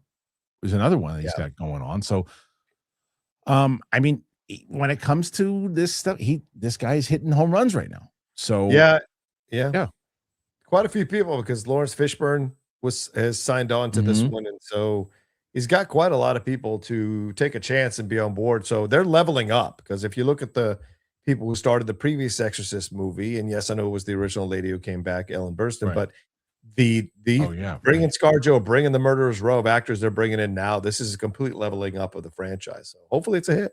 We'll see. Diane Lane, yes. Yeah, I'm curious to see how that's gonna play, but I mean, it'll get some hype between having her and him involved. It'll get some hype behind it. Gen X Kid, hi y'all. That game was straight trash and boring. Yeah, stopped watching halfway through first quarter, but that halftime show, pure fire. People, I mean, listen, it was that game, man. I was so like, I just didn't want New England to win. So so as this defensive battle is happening, I'm watching the battle like kind of go down, and I'm going, all right, they're doing what they're supposed to be doing, and they were outmatched. Yeah. Oh, 100%. They weren't ready for that game, and the whole postseason they were luckily getting into the position to get into the Super Bowl, and then the weather conditions were perfect, and you saw how limited they were as a team. It was so nice. It was a really nice out there. All right, next one. Saraba Friend. Mando and Grogu will be the second Star Wars movie under 1 billion. Agreed. Oh yeah. I don't think we're arguing with that. Agreed. Nope. I think they're aware of it though this time. I think they're aware of it. I think at the time when they put Solo out there, and I've told John this, and I've told Smetsy when he said this too, that there's a lot of things I don't think Kathleen Kennedy did right. Solo coming out in May was not one of them. Not her fault. That was all Iger. She pushed to have it come out in December, and she was ruled against. I think that Solo would have had a much better shot at doing, at least, making a profit. Come out in December. That was a major error by Bob Iger on that one. So but I think they're aware of it this time. I don't think they were aware of it last time. Andy Zafranksi. Hey guys, two things. Thank you for finally posting a Game of Thrones watch along. Keep them coming. You're welcome. Also, the Cliff Booth trailer. Yes, can't beat Fincher and Pitt. Them working together, and the fact that Tarantino wrote it. Yeah, like it's like if he just took it over and there was no Tarantino involvement in it, like I don't know, he kind of wrote the essence of who they were. But Fincher directed it with a Tarantino script with Brad Pitt coming back. I'm pumped. Yeah. Ditto. I like the energy of it all, and I'm ready to see it. Okay, next one. The Cheesin' essay. Psy, now only excited for X-Men Season 2 cartoon. When is that coming out? Jesus, I don't know. I don't even know when it's coming out. I want to see when that one. Is that this year or is it next year? I don't know. Gen X. He had Pedro, Cardi B, and Jessica Alba live. I saw Pedro. I saw him, and I was like, "Is that?" I was like, "Yeah, it is him." I didn't see. I heard that Jessica Alba and Cardi B were there. I didn't see it though. Yeah, in the same sequence when they're panning, they were there. Carol G was there. A lot of them there. Yeah. Shut up, Ralph. 57 years ago today, Monday, February 9th, Cliff Booth drove Rick Dalton for a meeting with his new agent Marvin Schwartz Pacino, who said he has to do westerns. Is Pacino in this one? You got to do westerns. I don't know if he's alive in this one. Right? We'll see if he's alive.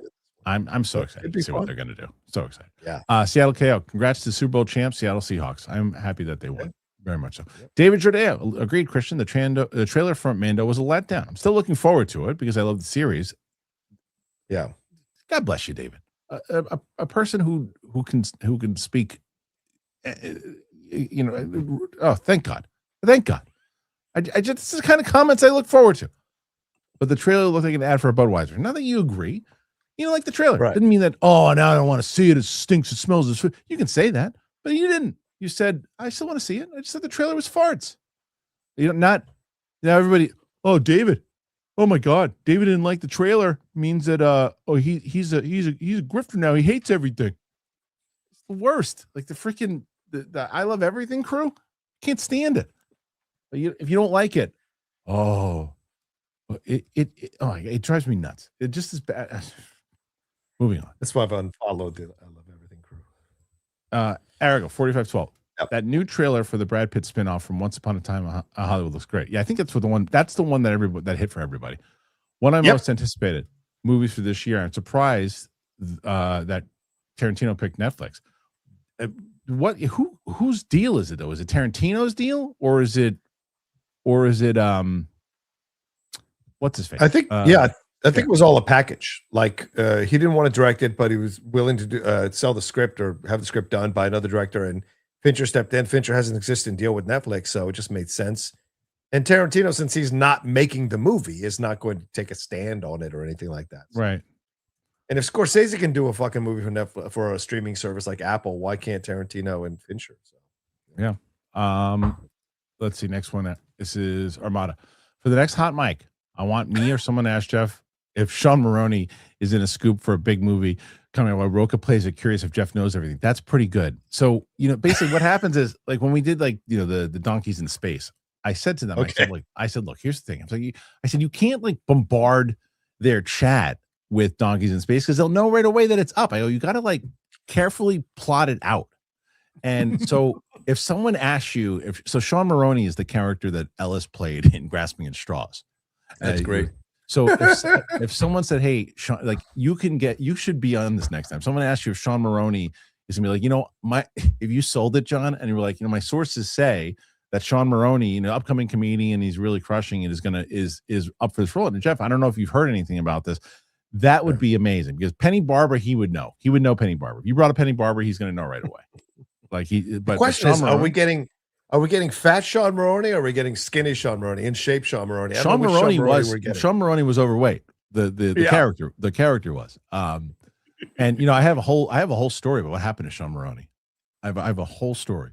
Like because the new show lives in the same universe in the same way Clerks lives in Mallrats or Chasing Amy. Right. It's not a sequel. It's not at all. But the new show has those characters exist. So I have an idea of what happened to Sean Maroney. I would love for Ellis to. I'll tell you, Sean Maroney's workout videos have been amazing. His jump box videos that he posts they're just fantastic. For real, jumping. I gotta see him. Shut up, Ralph. I know everything is subjective, but I don't know how you see supporting actor category this year and not give that award to Sean Penn. Yet he won't win. He's not going to win. I thought he was a shoo-in when I saw the movie. Me too. I think splitting the votes has hurt. And I think people just I don't know, for some reason just not supporting it. Yeah. That character, I think people can't seem to separate the character from the artist, and it's frustrating. God. Luke just made an AI thing of me eating a water bottle if Mandalorian. Oh, I'm not playing it, but it's ridiculous. David Jordea. I enjoyed the Supergirl trailer though. I love crypto. I love pets. He reminds me of my late dog. Yeah, I can see that. Yeah, for sure. I mean, the crypto with a lot of people felt that way. 53 so far, John. 53. Yeah, let's go. Come on. 45 minutes left. I think. Let's go. I think that you can hit 100 if they want to get you there. Ask all your questions. Let's go, people. Let's get to 100. Come on. You got Mike and Roxy coming in hot tomorrow. So, Gen X Kid. And I loved how he stayed on message, kept the same energy the whole way through. Him, Kendrick are great messages with their music. Bravo. Yep. 100%. Were you tweeting about it last night too? I did. I just posted that as because for me as a son of Latino immigrants, first generation in this country, to see something so just unapologetically Latino was beautiful for me. I got teary-eyed by the end because it reminded me of the get-togethers I had with my family reunions and the things that went down and the dancing and all of that. Just amazing. And I think he spoke really powerfully and strongly about his country, and he spoke about unity, spoke about love, and I think that's really important nowadays. So I thought it was a beautiful halftime show and a lot of fun. Followed up with the best part of Bad Bunny's performance was when he gave a little geography lesson by listing all the countries that made up America. And saying Bolivia, which is my parents' home country. Yep. Kenneth Colton, Project Hail Mary was amazing. Sign me up for Disclosure Day as well. Looks pretty good. Was not expecting a Cliff Booth spot, but also looked great. Salute to John for hosting yesterday. Yeah, thank you. Yeah, how did that do? Your did well. Yeah, 10,000 views. Not too bad for a Super Bowl. Yeah, chilling out. Real good. Yeah, made a little bit of money. Yeah. All right, let's see. Gen X Kid, the end of game Marshawn commercial after the Seahawks win, elite level petty, and I loved every second. I did actually. I turned the game off by that point. Yeah, it was a what do you call it? The Skittles one. It was Brilliant. I missed it. It's funny because I was watching and my wife, who's not a sports person, was like, "This game's still on?" And I'm like, yeah. And I was just like, at this point, Seattle had it locked in. I just, you know what, I'm coming to sleep, and I dragged at the end. I turned it off and went to, so I missed that. Casual scroll. Elon Musk really has the nerve to question Chris Nolan's integrity for casting Lupita. Dude, you're in the Epstein files. Please F off forever. There you go. All right, next one. Dr. Gravity. Shakira's Super Bowl performance popped up in my feed, and my God, those hips indeed do not lie. What are those top Super Bowl performances? I mean, yeah, Shakira is like she's not human. Like, yeah, there's something. She was amazing. Yeah, she's great. And I can't believe like her husband like cheated on her. Gerard Piqué, like the Barcelona soccer player, you're a moron. Like Shakira is gorgeous. Like it's like David Harbour, Lily Allen. What goes through your heads, you morons? These are beautiful women. What are you fucking doing? So anyway, and she's great. She's amazing. But I would put Prince probably number one of all the Super Bowl performances. But yeah, I have Bad to look Bunny at that. is in the top 5 now, but Prince is number 1 for sure. Bon Jovi, yeah, Dre and Snoop. Bon Jovi, I don't know if Bon Jovi. I don't know. I don't remember. I don't pay attention to these things. I don't ever do. No offense. I just normally like that's it's the exact opposite for me. What my wife does. My wife will go and she waits. She doesn't watch any of the game. The halftime show comes, she watches it. Me, I eat all the snacks, I do everything, then I go and I walk the dog and I come back. I never watched the halftime show. I don't give a shit. Edit the movies. Couldn't agree more. Personally, I'm excited for Mando and Grogu, but that trailer was booty. It wasn't a trailer. That's the problem. It wasn't a trailer. People around me were confused what that spot was. That's the problem. He just said it. For those people like, oh, it's good, great job again. People, knowing the movie's coming out. Did they? They just threw a title at the end. Most people who are watching that, because Ed's a movie guy, his friends were probably, what was that? Is there a movie coming out? What is that? And he probably had to explain it to him. Yeah, that's the problem. Agreed. Yeah. William Trioli. Hey guys, I hope you had a great weekend and that everything is good. Thank you, William. Roque, it was fun to watch the Super Bowl with you on your stream. That's nice. Thank you. It helped soften the blow of the Pats loss. Appreciate it. Thank you for the kind words, and that's very, very nice. I'm sorry for your Pats loss. You know what's funny though? Normally with the Pats, I just dislike them. I don't dislike this team. I respected the team for making it there. I just can't in my heart of hearts, unless it's like, unless they're playing like the Cowboys. I'm not rooting for I'm not rooting for the Pats. There's very few. I would root for the Pats against the Cowboys. I would root for them against the Eagles. Yeah, I'm not rooting. I'm not rooting for them against. I mean, I would root for your team over them. Thank you. If they played them because you and Ellis. Right. But there's really it's one of those things, Mike Joyce. Bad Bunny was the best produced halftime show ever. Right? It did. I mean, it was like a full on production. Yeah, it was a full on production. It told a story. Yeah, it reminded me of WWE. Remember when what's his face did the non-match with John Cena, when Bray Wyatt did the non-match with John Cena? Oh, right. It had shades of that. Yeah. It had shades of that, which I thought was he's a performer, man.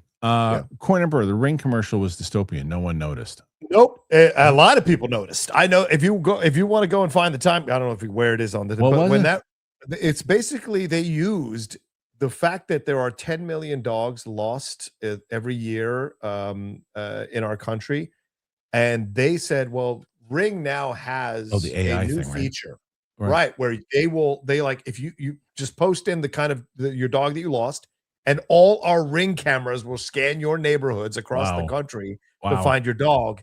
And my first reaction was, wait a fucking minute. Like, they're using our love of dogs to couch that they're creating essentially a Big Brother system that can find you anywhere that you're walking around in the neighborhood. And that is not good. That is not good. Yeah, I agree.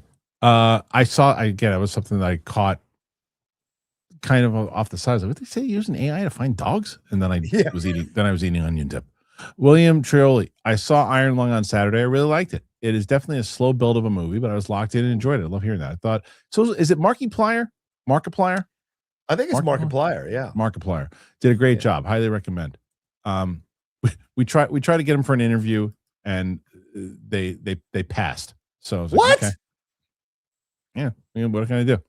Who do you think you are, Markiplier? No, it wasn't him. It was probably his people. It's not him. Well, I mean, who do these people think they are? For no, it doesn't matter. But hopefully one day I get a chance to talk to him. Really respect what he did. LJ Films saw Send Help. Really fun movie. Definitely recommend. Hearing great things. Yeah, hearing great things. Brady Bruce finally watched Wrecking Crew over the weekend. Good 90s buddy cop vibe fun. Damn it. Yeah, I haven't watched it yet. You haven't seen it yet? Markiplier is apparently how you say Markiplier. Okay, got it. Corn Emperor.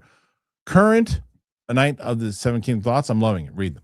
Read them. So yeah, I mean, we talked about it earlier. You probably sent that in maybe before, or maybe you tuned in after we talked about it. But we're both really enjoying it. Yeah. 100%. Bobo Baggins. That ad actually made me not want to see Mando. Same with my friends. I think it hurt them. The problem is that like I said, I know, John, and you know that that's not going to be the tone of the movie. Right. But if you're a casual fan, you might think now that it's a kid's movie. Yeah. I don't disagree. That's how I felt watching that trailer, or that TV spot. Was like, oh, so this is going to be one of those just kind of like, it's not really that big of a deal. There's not really high stakes. It's just a fun time with these guys. Right. That's what I think that they're going to do. I don't know. Yeah. I don't know. Carlton, London Calling. Loved Project Artemis final trailer, and also John's reaction. I have read the book. It is the action, excitement, and big heart. What is that? What's Project Artemis? Project Hail Mary is basically saying Project Hail Mary. I'm on the fence, Kristian. I don't know if I should read the book before I see the movie, because I kind of want to consume the movie as its own thing, right? Yeah, I don't want to know. Yeah. I don't like to be I don't want to know any of the story details if I haven't already read it, Yeah. Aaron Ambrose. They feel like this Mando spot would have better received the movie was taking place after season 1 with the hype and questions the season left us with. I agree with that. That's a great point. I totally agree with that. Like, if the hype around 1 was like, oh my God, Mandalorian and Grogu, this is amazing. Holy shit. And then these movies come out like, oh, they're playing off the hype of this thing. Everybody loves Grogu. Great. Is there a new movie coming out? Great. 100%. The excitement of it, outside of like the hardcore fans, has been lost with it had mainstream excitement, and that mainstream excitement is gone, and you got to get it back. Yeah. Jay Sisk 22, great show, gents. Calling it now. Boone's getting fired this year, and the Yanks will hire Mark DeRosa as the next manager after USA win in the WBC. I just don't think he's going to get fired this year. If there's a God, he's not going to get fired this year. He keeps making it. It's just such a hard gig. I want Donnie Baseball to come back. I think I love that. I think he's the owner's lackey, and he does what the owners want him to do, and he plays the players that the owners want him to play. Yeah. And in the end, the owners feel like they're running the team, and so he essentially gets to keep his job because he's essentially a hand puppet for these guys. And so it's a shame. I know. I would love to see them, because Donnie Baseball didn't get a chance to win his championship. I want to see him come in and win a championship. Coot Shoot Riot. I really love the Jurassic Park commercial. Didn't realize that Taika directed it. I didn't either. Which dino would big balls and big cojones ride? Man, oh man. You got to give me that Tyrannosaurus Rex, because I'm all ups for the challenge. Nice. Thanks, big balls. Good job, big balls. I think big cojones is I think he died. Yeah, maybe. It was a taco accident. Yeah, it's fine. Bobo Baggins. I just wanted to say much love, Kristian. Thank you, Bobo. I hope you're doing good, man. I am. You're my hero. Well, that's very nice. You're my hero. I would say find new heroes. But no, I'm just kidding. That's very kind of you, Bobo. Very nice. Nathan Drake. Don't know how you guys feel, but I'm loving Night of the Seven Kingdoms. Me too. So far, honestly, I'm liking it better than House of Dragon. I don't think that's fair yet, though. Okay. I don't think that's fair, because I think that everyone, like, I am one of the very few who really liked season 2. And I liked season 2 because I'm fully aware that 2 and 3 are going to play. Like, they should have shown that big battle in season 2 and ended it, because that's what Game of Thrones usually does. It gives you that, ooh, This didn't. It's like, and wait for the battle for next season. And that's going to piss people off. And I get it. But I'm really invested in it. I really am. And I think that they have 2 seasons, and this has 1 season, 30-minute episodes. Doesn't mean that what now, did he say he's enjoying it more? Because if he said he's enjoying it more, he's liking it better. I mean, he enjoys it more. I mean, that's his personal opinion. So maybe you can say that. I just think you got to get. I think you need a little more game tape on it. But it's I get it. It's a smaller contained story. Yeah. House Groove 76. Even if you don't win, here's $5 for you, Roper. Let's spend it all in one place. There you go. 65. Got a good shot. Come on, guys. Wiley, it's my birthday today. Thanks for all the Happy birthday, Wiley. Thank you. Happy birthday, Wiley. Positive person on this channel. Thank you. Yeah. Always bringing up music and everything too. Galagos, hey fellas, what's up? Where you been? Hey. Hello from my lunch break at MIT. Been a while since I gave Chris Fiverr. I haven't seen you. Wish you guys the best. Keep the content coming. I hope you guys are doing well. I hope your lovely wife is doing well, and I hope you guys are doing great. Is that the first marriage of the? This two first marriage. It's like 87 marriages in the Schmodown. Oh, really? Wow. Marisol and Adam. I thought they knew each other beforehand. Okay. Sam and Rachel. Sam and Rachel. Sure.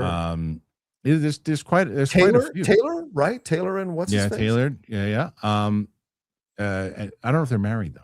I thought they got married. I don't know, maybe not. But yeah, there've been quite a few.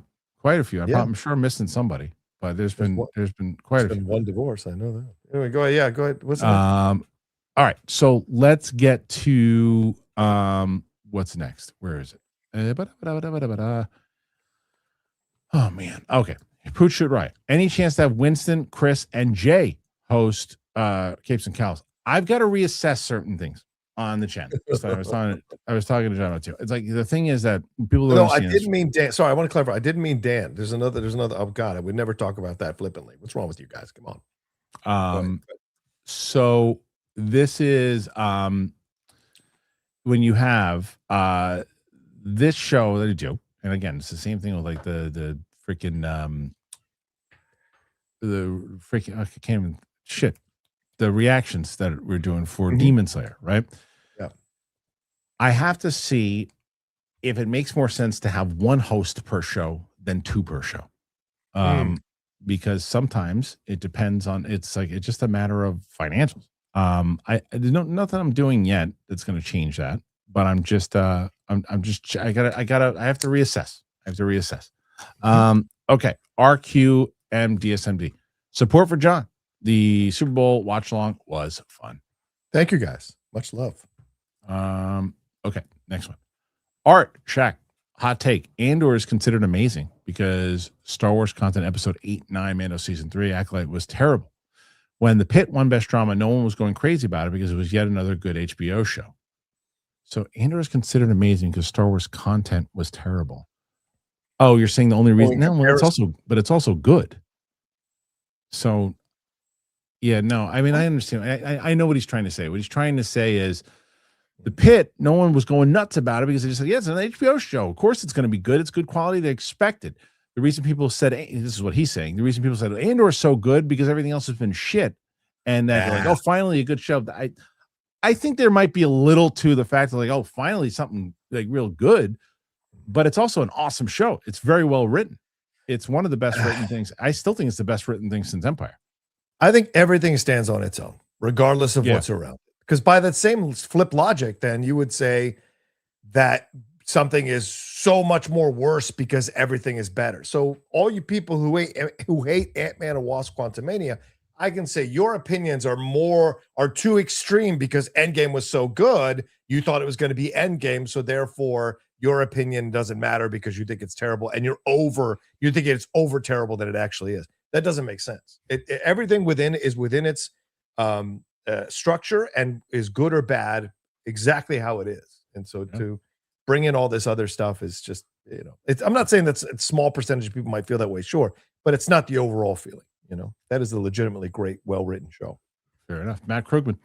I wish every 3 to 5 years the Super Bowl would do an 80s, 90s band halftime show, get new relevant artists for a few years, then throw back and repeat. I don't know who's in charge of booking the stuff into. Do they have like a company that does it? Question. I don't even know how that works. How does that work? Because they've done that in the past. You know, we had Madonna, Nicki Minaj, and CeeLo back in 2012. You had Aerosmith, Britney Spears, Mary J. Blige, Nelly in 2001. So they've done that.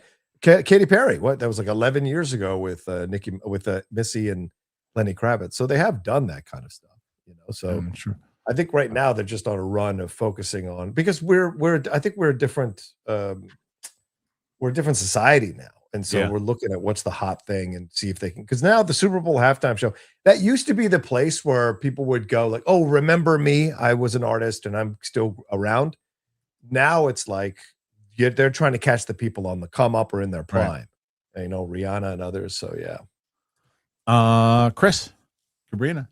Hey guys, it's my birthday. Another birthday. Happy birthday. Hey. What's a better way to spend my morning with Kristian and Roka? My question. Could movie theaters have a premium streaming service to show movies that are in theaters? I mean, I guess they could, but how does that work overall, John? What do you think? Oh, that's an interesting question. I mean, like, you can do that, because I'll tell you, being a part of the Critics' Choice organization, Kristian, I know this, we had access to movies streaming before they even were shown in theaters. Right. You know, some of those Oscar contenders, we were able to see from the comfort of our home before they ever saw some. So it is possible. And I think that is a next possible step, because that's how you can still make money. And for people who want to stay home, but I think theaters will be scared to do it because it'll give people more reason to stay home and less reason to come to the theater. So that could be dangerous. So you'd have to work all that out. Yeah. But it's coming. The idea that theaters are still going to be around is, at the numbers that they are now, is not a fight. It's not going to happen. Anyway, sorry. Have you seen this? Look at this avatar. It's my favorite. You know who that is, right? No, who is that? Kalinowski. Thanks, Johnny Patriza. Thanks, Kristian, for continuing the Demon Slayer reactions. It's great to see you're enjoying it. Roka, have you watched any anime at all?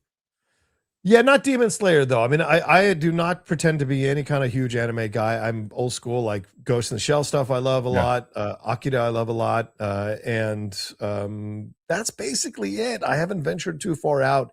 One Punch Man. What's the one you liked? You did the live action? One Piece.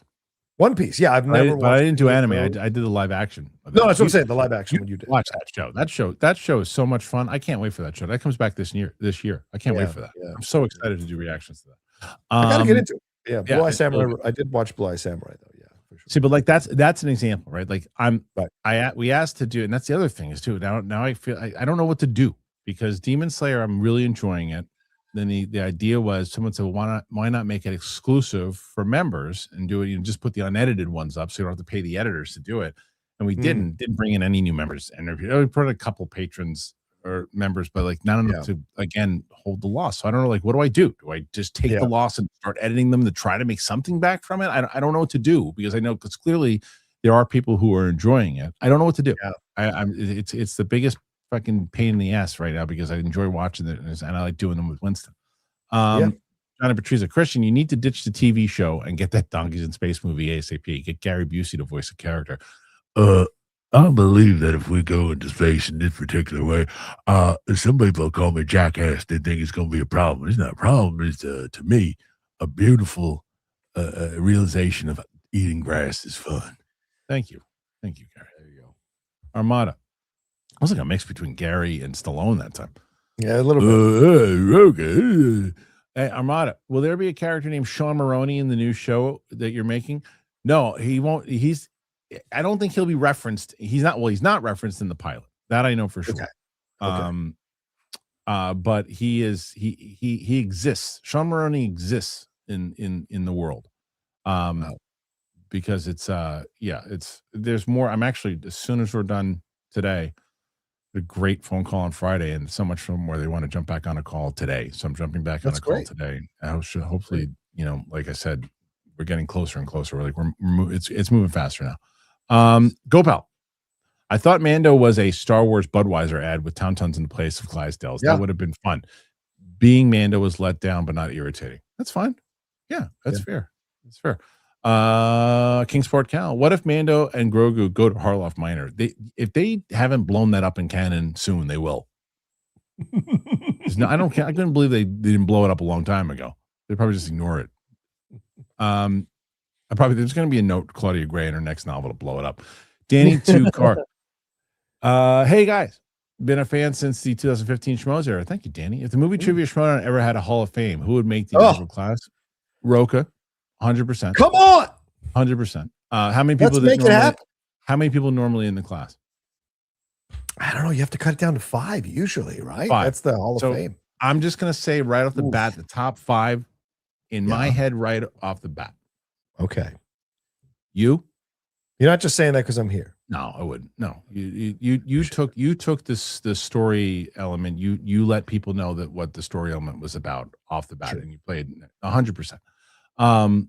You, Dan, of course, Dan, GOAT. Clark Wolf.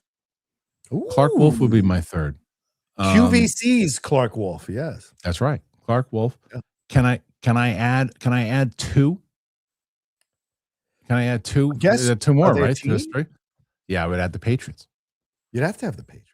I'd have to have the Patriots, and then Rachel Cushing would be right there. Yeah, she would be right there. I mean, Kalinowski is throwing shit at the wall right now, I'm sure. But Kalinowski would be in that second wave because I'm looking at who built. I'm looking at who built in the beginning. Because Rachel Cushing was in that second wave. Yeah. Like you, Dan. Shit, man, how you gonna put Riley in there? Riley could be in there Riley, too. you got to put Riley. Yeah, Riley. I know. So that's tough. I always, it's funny too. I was going to do it. I was going to do a Hall of Fame after 10 years. It would have been great. Let's make it happen. No, I don't want to do that. Ronaldo Leon. Who would you want to direct the Tarantino script? David Fincher. David Fincher. 100%. I mean, I would 100%. That would have been my first. That would have been my my guess or my pick. 100%. I feel like Nolan is another choice that could be fun to see what he would do with a Tarantino script.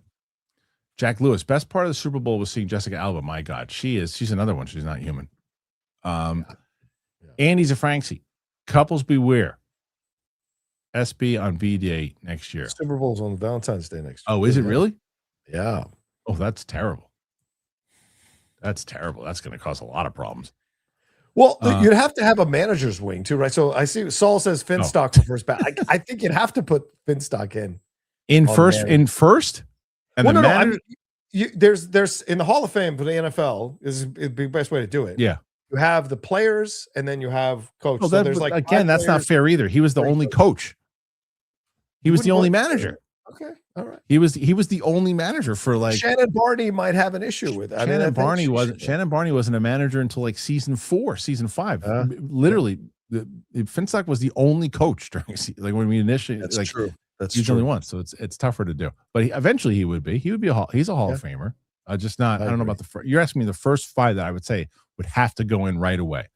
I wouldn't sleep right if those 5 people that I mentioned weren't in there right away. Right. All right, let's see. Next one. Daniel Hippolito. Respect to Bad Bunny for naming the Americas. Yeah. All the Americas. Dark Smirk 1. Mando movie happened after season 2. If it happened, I'd be hyped. Yep. As of now, I don't care about the Star Wars movies. Also, Prince is still my favorite halftime show. Who's MJ? Michael Jackson. Michael Jackson? Oh, okay. Yeah. Who's MJ? He did it.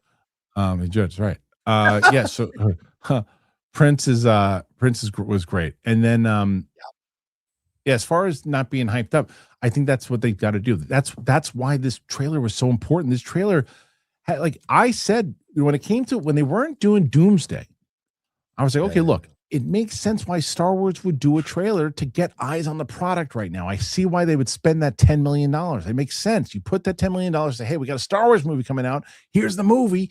Get pumped. Instead, they do a car commercial with a Tauntaun. It's like, you do a car commercial? What are you doing? Poot Shoot Riot. Rogue, people have recommended Elden Ring and Sekiro for you to play. Although I enjoy the games enjoy to me, I don't want you to spend money when you could beat the first enemy. Heads up. Okay. I could beat anybody. I just have trouble with the final enemy on the game. It's not the first enemy. I'll get on it though. I appreciate the heads up, Buchu. Thank you. Mike Choice, those AI commercials are horrendous. That's what Mike says. Yeah. There was a lot of AI commercials last night. Man. Yeah, people, I'm telling you, we've talked about it. Yep. Our generation The 2 generations below us are going to be kicking and screaming, and then that generation is going to go, what were those people talking about? My AI robot just served me breakfast. Carlton Rudder, Artemis was Andy Weir's next book. My bad. No worries. Ryan, the night Prince died, and he was lit purple. It was raining. The massive crowd outside First Avenue. I'll never forget it. Almost 10 years later. I can't believe it's been 10 years. That's crazy. That's crazy. Yeah. Did you see the rip yet, John? You missed that still? Next question. Oh wow, you still haven't seen it. I'm surprised. I liked it. I enjoyed it. It was, it's generic, but I enjoyed it. Yeah. It's a good streaming movie. Andy's Francie. Yes. An actual wedding at the halftime show. What, did they actually get married? Oh, was it a real wedding? They really got married? The couple got married. Yeah. Did they really? It's pretty. That's pretty fun. Bobby Jackson, with the current state of theaters post-COVID, I thought this would be the time for studios to spend money for awareness, especially with all the potential massive movies this year, but I guess not. I don't understand the logic. Yeah. I don't understand the logic. The only thing that I can get is that they're out of touch and think that it's still the brand that it used to be. Yeah. It's Star Wars. People will be excited to see it. It's May. It's Star Wars. I don't think they realize that it's not America's pastime anymore, as they say. Yeah. It's almost like what do you call it? Like amnesia. It's almost like they have amnesia. Yeah. It's crazy. Justin Bishop, a good point about the streaming service for movies that are in theaters is that the movies on streaming should be more expensive than movie tickets. Good luck selling that. The movies on streaming should be more expensive than movie tickets. I mean, that's what he's saying. If you were going to put them on streaming, you make them a premium cost. I see what he's saying. That's how they can recoup their money. I get the logic, but people won't pay $35. It's true. They just wait for it to come on. Wait a couple months until it's available for cheaper, or they'll pirate it. There's a lot of sites that pirate stuff. Last one for now. Johnny Patrizia. Akira is a classic. They need to hurry up and get that live action made. They tried. Like DiCaprio was going to do it at one point, right? Yeah. Taika was tied to it for a long time and then just walked away from it recently, last year or so, I think. So yeah, it's an interesting tough situation. All right, let's see. So we've got I think, is there any more? Yeah, a couple more. Hold on, no, there's one more. Wait, there's 2 more? Hold on. Thought there's more. Yeah, there's more. Okay. Scott Ross, 65. As a diehard Star Wars fan, I'm more excited for your show. Well, that really makes me happy. It makes me happy. I mean, knowing like what we have to achieve, like, because that was what we did on Friday, John, is that like, we had the conversations of, okay, these are the goals that we need to hit. This is what we're going to be able to tell people who's involved, what we want to do, how we want to do it. And if people want to get passionate, the one thing that I will say that I realize that I'm definitely going to be telling people about, and I think people will be excited about, and I hope that the chat agrees with me on this. Okay. That right now, from when we're launching this, Markiplier, Stuckman, they did it. They made it happen, right? And they both went after movies. I feel like right now, for what I'm doing in this on this scale, that I'll be one of the first to really go after like the streaming television show. I'm not saying that people haven't done shows, but at this scale, from where I'm going at with this scale and what I'm trying to achieve, I feel, and I'm doing it at a fraction of, I mean, a little fraction of Markiplier, not even a fraction, a fart, as opposed to like Stuckman, where I have like a fraction of like the subscribers. So I'm pushing a big boulder up a hill for what I need to achieve, but I believe in the product and I believe in what we're working with and I believe on who's involved. That's the thing, is that when you find out who's involved, that's the whole point. So, so thank you for that. That means a lot. Some more, 75. The winner, Shoulder. I love that name. Why do you guys think Marvel struggles with B or C-list villains and groups like the Masters of Evil? There's hardly enough to fill a supermax prison. I think they struggle. Oh, go ahead. Sorry. No. Finish, please. I was just going to say, I think they struggle because they don't have people who are that hardcore into the Marvel characters and really understand the Marvel history and the chronology. Listen, a lot of people involved in these at the top tier, they know these characters. James Gunn, Kevin Feige, they know these characters. But once you start moving a little to the lower tier of list of characters, a lot of writers, a lot of creators don't know them as deeply as like the hardcore comic book people do. And so it becomes an issue in trying to make them unique and distinctly different and still have that connection to the overall MCU feeling. So I think that's the things you run into, because a lot of people working comic book movies aren't as into comic books as you would think. Right. Which is a shame. Dr. Gravity. Quick shout out to Bad Buddy for having Liam in the performance. It wasn't Liam. A lot of people think it was Liam. It was not Liam. It was a kid meant to represent him. But yes. Okay. Yeah. Andy Zafranksi. The Hemsworth commercial was great. Best one in my opinion. Which one was that? That was the Alexa one with him and his wife. And he's like freaking out that Alexa is planning all this stuff for their lives. And then he eventually comes around. Yeah. I watched nothing. Casey Grit. Have you guys spoken on Aronofsky and his AI push? I haven't talked about it yet. Here's again what I think is going to happen. If I know, and I haven't spoken to John about this at all. I feel like John's going to go off on it and probably real pissed off about it. But this is the same thing I said. The whole reason Kathleen Kennedy's talking about leaving Lucasfilm working in AI, people are going to shift to where they think things are going to go, and they're not going to want to be left out in the cold if other people are taking the shot. So Aronofsky is doing that. Aronofsky is a brilliant guy, by the way. So like, don't think that he's like, oh my God, I can't believe people got mad at him for doing this. He knew what he was doing, but he's also going to say, look, if I'm doing that now and I'm able to, and that's probably one of the things that John's probably upset about is the fact that when you get him doing that, then other people are going to go, well, if Aronofsky's doing it, then I'm doing it too. I don't know. So how do you feel about it? No, I've evolved in my point of view on this because I see it coming. Like we're starting to cover AI fan-made films on Jedi Way. Like Kevin loves them. He's obsessed with them. And so he has gotten me, like I spent a Saturday, and probably why I didn't watch the rip. I spent a Saturday afternoon watching a lot of fan-made Star Wars AI movies, and I was like blown away. They're not great, but they are good. I agree with you, Kristian. They're good. Pretty good. Pretty good. Even some of them. But like the things that are missing are some of the emotional beats, some of the character beat transitions. And the soul. So once if they ever solve that, you can fucking forget it. This is game over. So dude, it's only been like 2.5, 3 years with this big AI push. 10 years, 10 years, we could be AI right now. People wouldn't even know. Yeah. I now want to explore it more. And I want to see if I can create stuff because I can do emotional beats. I can do I know what works. And so it's like if I learn how to use AI and make AI films, that's what I'm saying. I can still create something that's good. So it's gonna be a continuous battle for people. Anyway, all right, next one, Carlton. We're at 79. Playing Assassin's Creed Shadows, superb game. Yes, that's on you, Carlton. I'm not an Assassin's Creed. I bought the game. I played it for 2 weeks. I effing hated it, and I traded it back into GameStop. I'm just not an Assassin's Creed person. No, it's just the restarting and then dialing back in. Oh, so annoying. So people love that series. I know they do. Okay, I'm trying to think if there's anything else. No. Wait, one more. We got a member. Okay.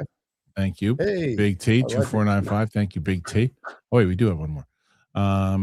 And incredible halftime show. Bad Bunny is him. There you go. Yep. Oh, we do have another one. Oh, there we go. Carlton Rudder. Now we got 81. Jodie Comer or Jessie Buckley, better actress. Who do I think is better right now? It's not fair because it's not fair. I just have not been blown away by performance the way I was with Jessie Buckley, and I was not familiar with her. I think she's one of the best, and I've only seen her in one thing. Everybody else knows her other things. I've only seen her in this, but what she did in Hamnet, I think she's one of the best working today. Because I know that if she's capable of doing what she did in that movie, who knows? I can't. That I'm so much more excited now for The Bride than I would have been because she's in it. I like Jodie Comer, but for me, Jessie Buckley. But again, I have recency bias. I think, but I agree with you, and I've seen a lot of Jessie Buckley stuff and a lot of Jodie Comer stuff. I've consistently walked away from Jessie Buckley's performances and been like, Jesus Christ. With Jodie Comer's, I've walked away sometimes saying, Jesus Christ, like The Last Duel. She was great in The Last Duel. But in The Bike Riders, I didn't, even a terrible film like Men, which Jessie was in, she was great in that. So I think Jessie's next. I think Jessie's one of the greats. I think Jodie Comer is just below in the next level, which still means she's still a fucking amazing actress. But I think Jessie's just, one of the greats. I was so blown away by it. Okay. Clip Champ Racer jumping in late today, so I'll apologize if you covered it. Baldur's Gate show on HBO Max. Does it signal confidence in the merger considering Netflix has a show set in the same universe, Forgotten Realms? I had no idea. I'm not as familiar with it. So, John, Yeah. I'll let you speak on it if you know what's going on with this. Yeah, and of course I'm aware of Baldur's Gate. I've never played it, but I am aware of it. So, but I do think it signals confidence. I think nothing signals confidence more than that's ridiculous congressional hearing last week where Ted Sarandos was basically playing with all these senators like they were little bunny rabbits and he was a bear. It just was just like this is done. Whatever Warner or Paramount's going to try to do, it is all a waste of time because Netflix just feels very confident that this is done, and so does Zaslav. So yeah. I mean, even with that hearing and everything too, you could just tell Sarandos is playing on another level than people. He was taking Ted Cruz's questions and going like, See, do you understand what it was nothing. Do you understand what you would be doing if you were in my office right now? You'd be getting me coffee. Yeah. You know what I mean? So what are you asking me questions for? Yeah. So Ted Sarandos to me is the GOAT right now. Ted's like, didn't you get caught like pining for some adult star? Like, who are you to ask me questions, you child? In general, he's just not just even that in the way, but like just the way like the moves that he's making, right? And I know everybody like no one wants to be fans of executives and everything too, but when you look at like business in general, the guy, he's the guy. He's the guy right now. He's 100%. The guy. I mean, no one thought he was going to get Netflix. No, everybody thought it was including me. Thought it was going to be a complete. You don't care. I remember Snyder saying it. This is not Netflix really being serious about this. They're just doing it to up the price for Paramount. And guess what? He was very serious about it, and he did it. He's to me. That's who you should be taking. It used to be for me. It used to be Iger. Now to me, Sarandos is the guy. 100%. 100%. Not even a question. Not even a question. I think that's it. So pretty. Oh no. Keep saying it's going to be it. That's not it, and I can't complain. Legend, what was your guys' favorite play? 5 guys' favorite plays in the Super Bowl. I mean, it's really just defense. It was really just defense and field goals. Yeah, the strip sack of Drake May for the touchdown was great. I thought Sam Darnold hitting his tight end for the touchdown was great. And Kenneth Walker won. But I still think the defense should have been the MVP of the game. Kenneth Walker did a nice job, 135 yards. But like he didn't break a spectacular run for a touchdown, right? To me, the defense was the MVP of the game. They should have just given it to the entire defense. You know? Let's see. So, guys, thank you for being here, John. One more time before we get going, ending at 83. Where can people find? You guys can find me at The Rocha Says on all my social media, but head over to my YouTube channel, youtube.com/John Rocha Says. So much going on there. You know, I pop on live whenever I get a bug up my ass. So, stay tuned to that. Subscribe and hit that bell button so you see when I get a bug up my ass and I do live. But we also got Geek Buddies, Hot Mic, the Jedi Way, Spill the Tequila. So much happening on my channel, plus the truth, reactions and reviews, all of that. And tonight we'll have my out of theater reaction for Wuthering Heights. Thanks, Kristian. Thanks, everybody. Have a great Monday. Thank you to Rocha, and thank you to you guys. John, don't run away yet. I got Screwface here. Screwface. Gotta get Screwface. Gotta get Screwface. Shit. Now the show can start. Screwface showed up. That's right. He's the best. Fucking CVP over here. Yeah. They didn't let you go. Look at that. They didn't let you go. Screwface. Sorry if you already covered this, but what are your thoughts on Superman apparently underperforming according to that hearing we just talked about? Also, Rocha, how do you feel about Benito's performance? Made me proud, and I'm not even Spanish Latino. So we did speak about the performance, and as he said, he was talking about. I loved it. Amazing. He cried. And he said it just. And the same thing Sam told me too. Sam, who, if you watch the channel, Sam, Puerto Rican, and was just said like she had felt like she was there. She had been there. Those experiences that she had. So, John and Sam both shared that. As far as Superman goes, I'm glad you brought this up because I haven't really spoke about it yet. Go ahead, brother. Here's the way that I read it, and I could be wrong. People, the cope is real. I don't care. I thought Superman was fine. I'm not I prefer Man of Steel over James Gunn Superman, so I'll lead with that. But what I got from that when Ted Sarandos basically said, look, there's sometimes when you think a movie's going to perform and you're going to put it out for 45 days, whatever it is, and then you scale it back. And like in an example of like Superman, whatever too, he didn't say Superman failed. What he said was it didn't hit the expectations. I think they probably thought it was going to make $1 billion. They probably thought it was going to make $900 million. It didn't. It made less. They didn't say it didn't make a profit. Right. They said it didn't hit what they thought it was going to hit. That's the way I read it. It's like, no, I think everybody wanted to do. I think James Gunn wanted to do more, but they were happy with what they got. They never said it was a failure. They never said that it. I mean, underperformed could mean, again, we aimed for 900, we got 700. That's underperforming. So that's what I read into it overall, because the reports from Forbes and everything confused me because of the profit that it made, and it's okay, that makes sense that it made a profit. It's probably not the profit they wanted to. They probably underperformed, but that's how I read it. Right. It was a very intelligent answer, and he framed it correctly. It was like 40 in the 45-day theatrical window, the standard stuff, right? We saw that Superman by the end of the 45 days was slowing down, whereas Sinners was picking up steam, which is why the window went longer for Sinners and why the window went shorter for Superman. Exactly. That just basically means that Superman was front loaded, whereas Sinners was a slow burn. That's the difference. And so I thought it was a very smart, intelligent answer, but people are going to pick up on it and push their narratives. Oh, it underperformed now, or oh, he doesn't know what he's talking about. This bullshit. He hates James Gunn. And it's but again, he just gave a really underperformed. smart answer. Yeah, underperformed as opposed to a loss are two different things. Yeah. Hey, here's our movie that's coming out this year. Our goal is that we're going to hit 975 million. How much did it make? 675. Do we make a profit? Yeah, but not as much as we wanted to. All right, we underperformed. Yeah. If Mando and Grogu comes out, it makes 450. You can say it's or 400. Yeah, they could still make money on it, but it's probably underperformed. Money. Totally. Right. Big Bang, OT4. Okay. Night of the Seven Kingdoms is so good. I hope they adapt the Blackfire Rebellion next. Duncan Egg, best Game of Thrones duo already. I want to see Duncan. I mean, I want to see Aegon the Conqueror, man. Yeah, that's what I want to see. They keep mentioning that guy. Let's see what is it. This recency bias. I know. Ahead, this is the last one for now. Crash Panda 3348. Super Bowl is at SoFi next year. I predict halftime will go to Billie Eilish, who's an LA native. Maybe the Chili Peppers get the Green Day spot. Potentially. Could happen. That's possible. That's not not bad. About Billie Eilish at the Super Bowl. I don't know about that, but we'll see. Billie Eilish doesn't have like a lot. Isn't she like kind of more like sad songs? Yeah, she's not can't like see her rousing. Yeah, she's I don't know if that's necessarily. More emo. I don't know if that happens. All right. Well, for now, if there's anything else that pops in, I'll read them. John, thank you. Appreciate it. Thank you, guys. Thank you to everybody who contributed here today. Thank you for all. Make sure you join that Discord. Make sure you join the Clips channel, man. We're trying to hit 30,000 by the end of the year.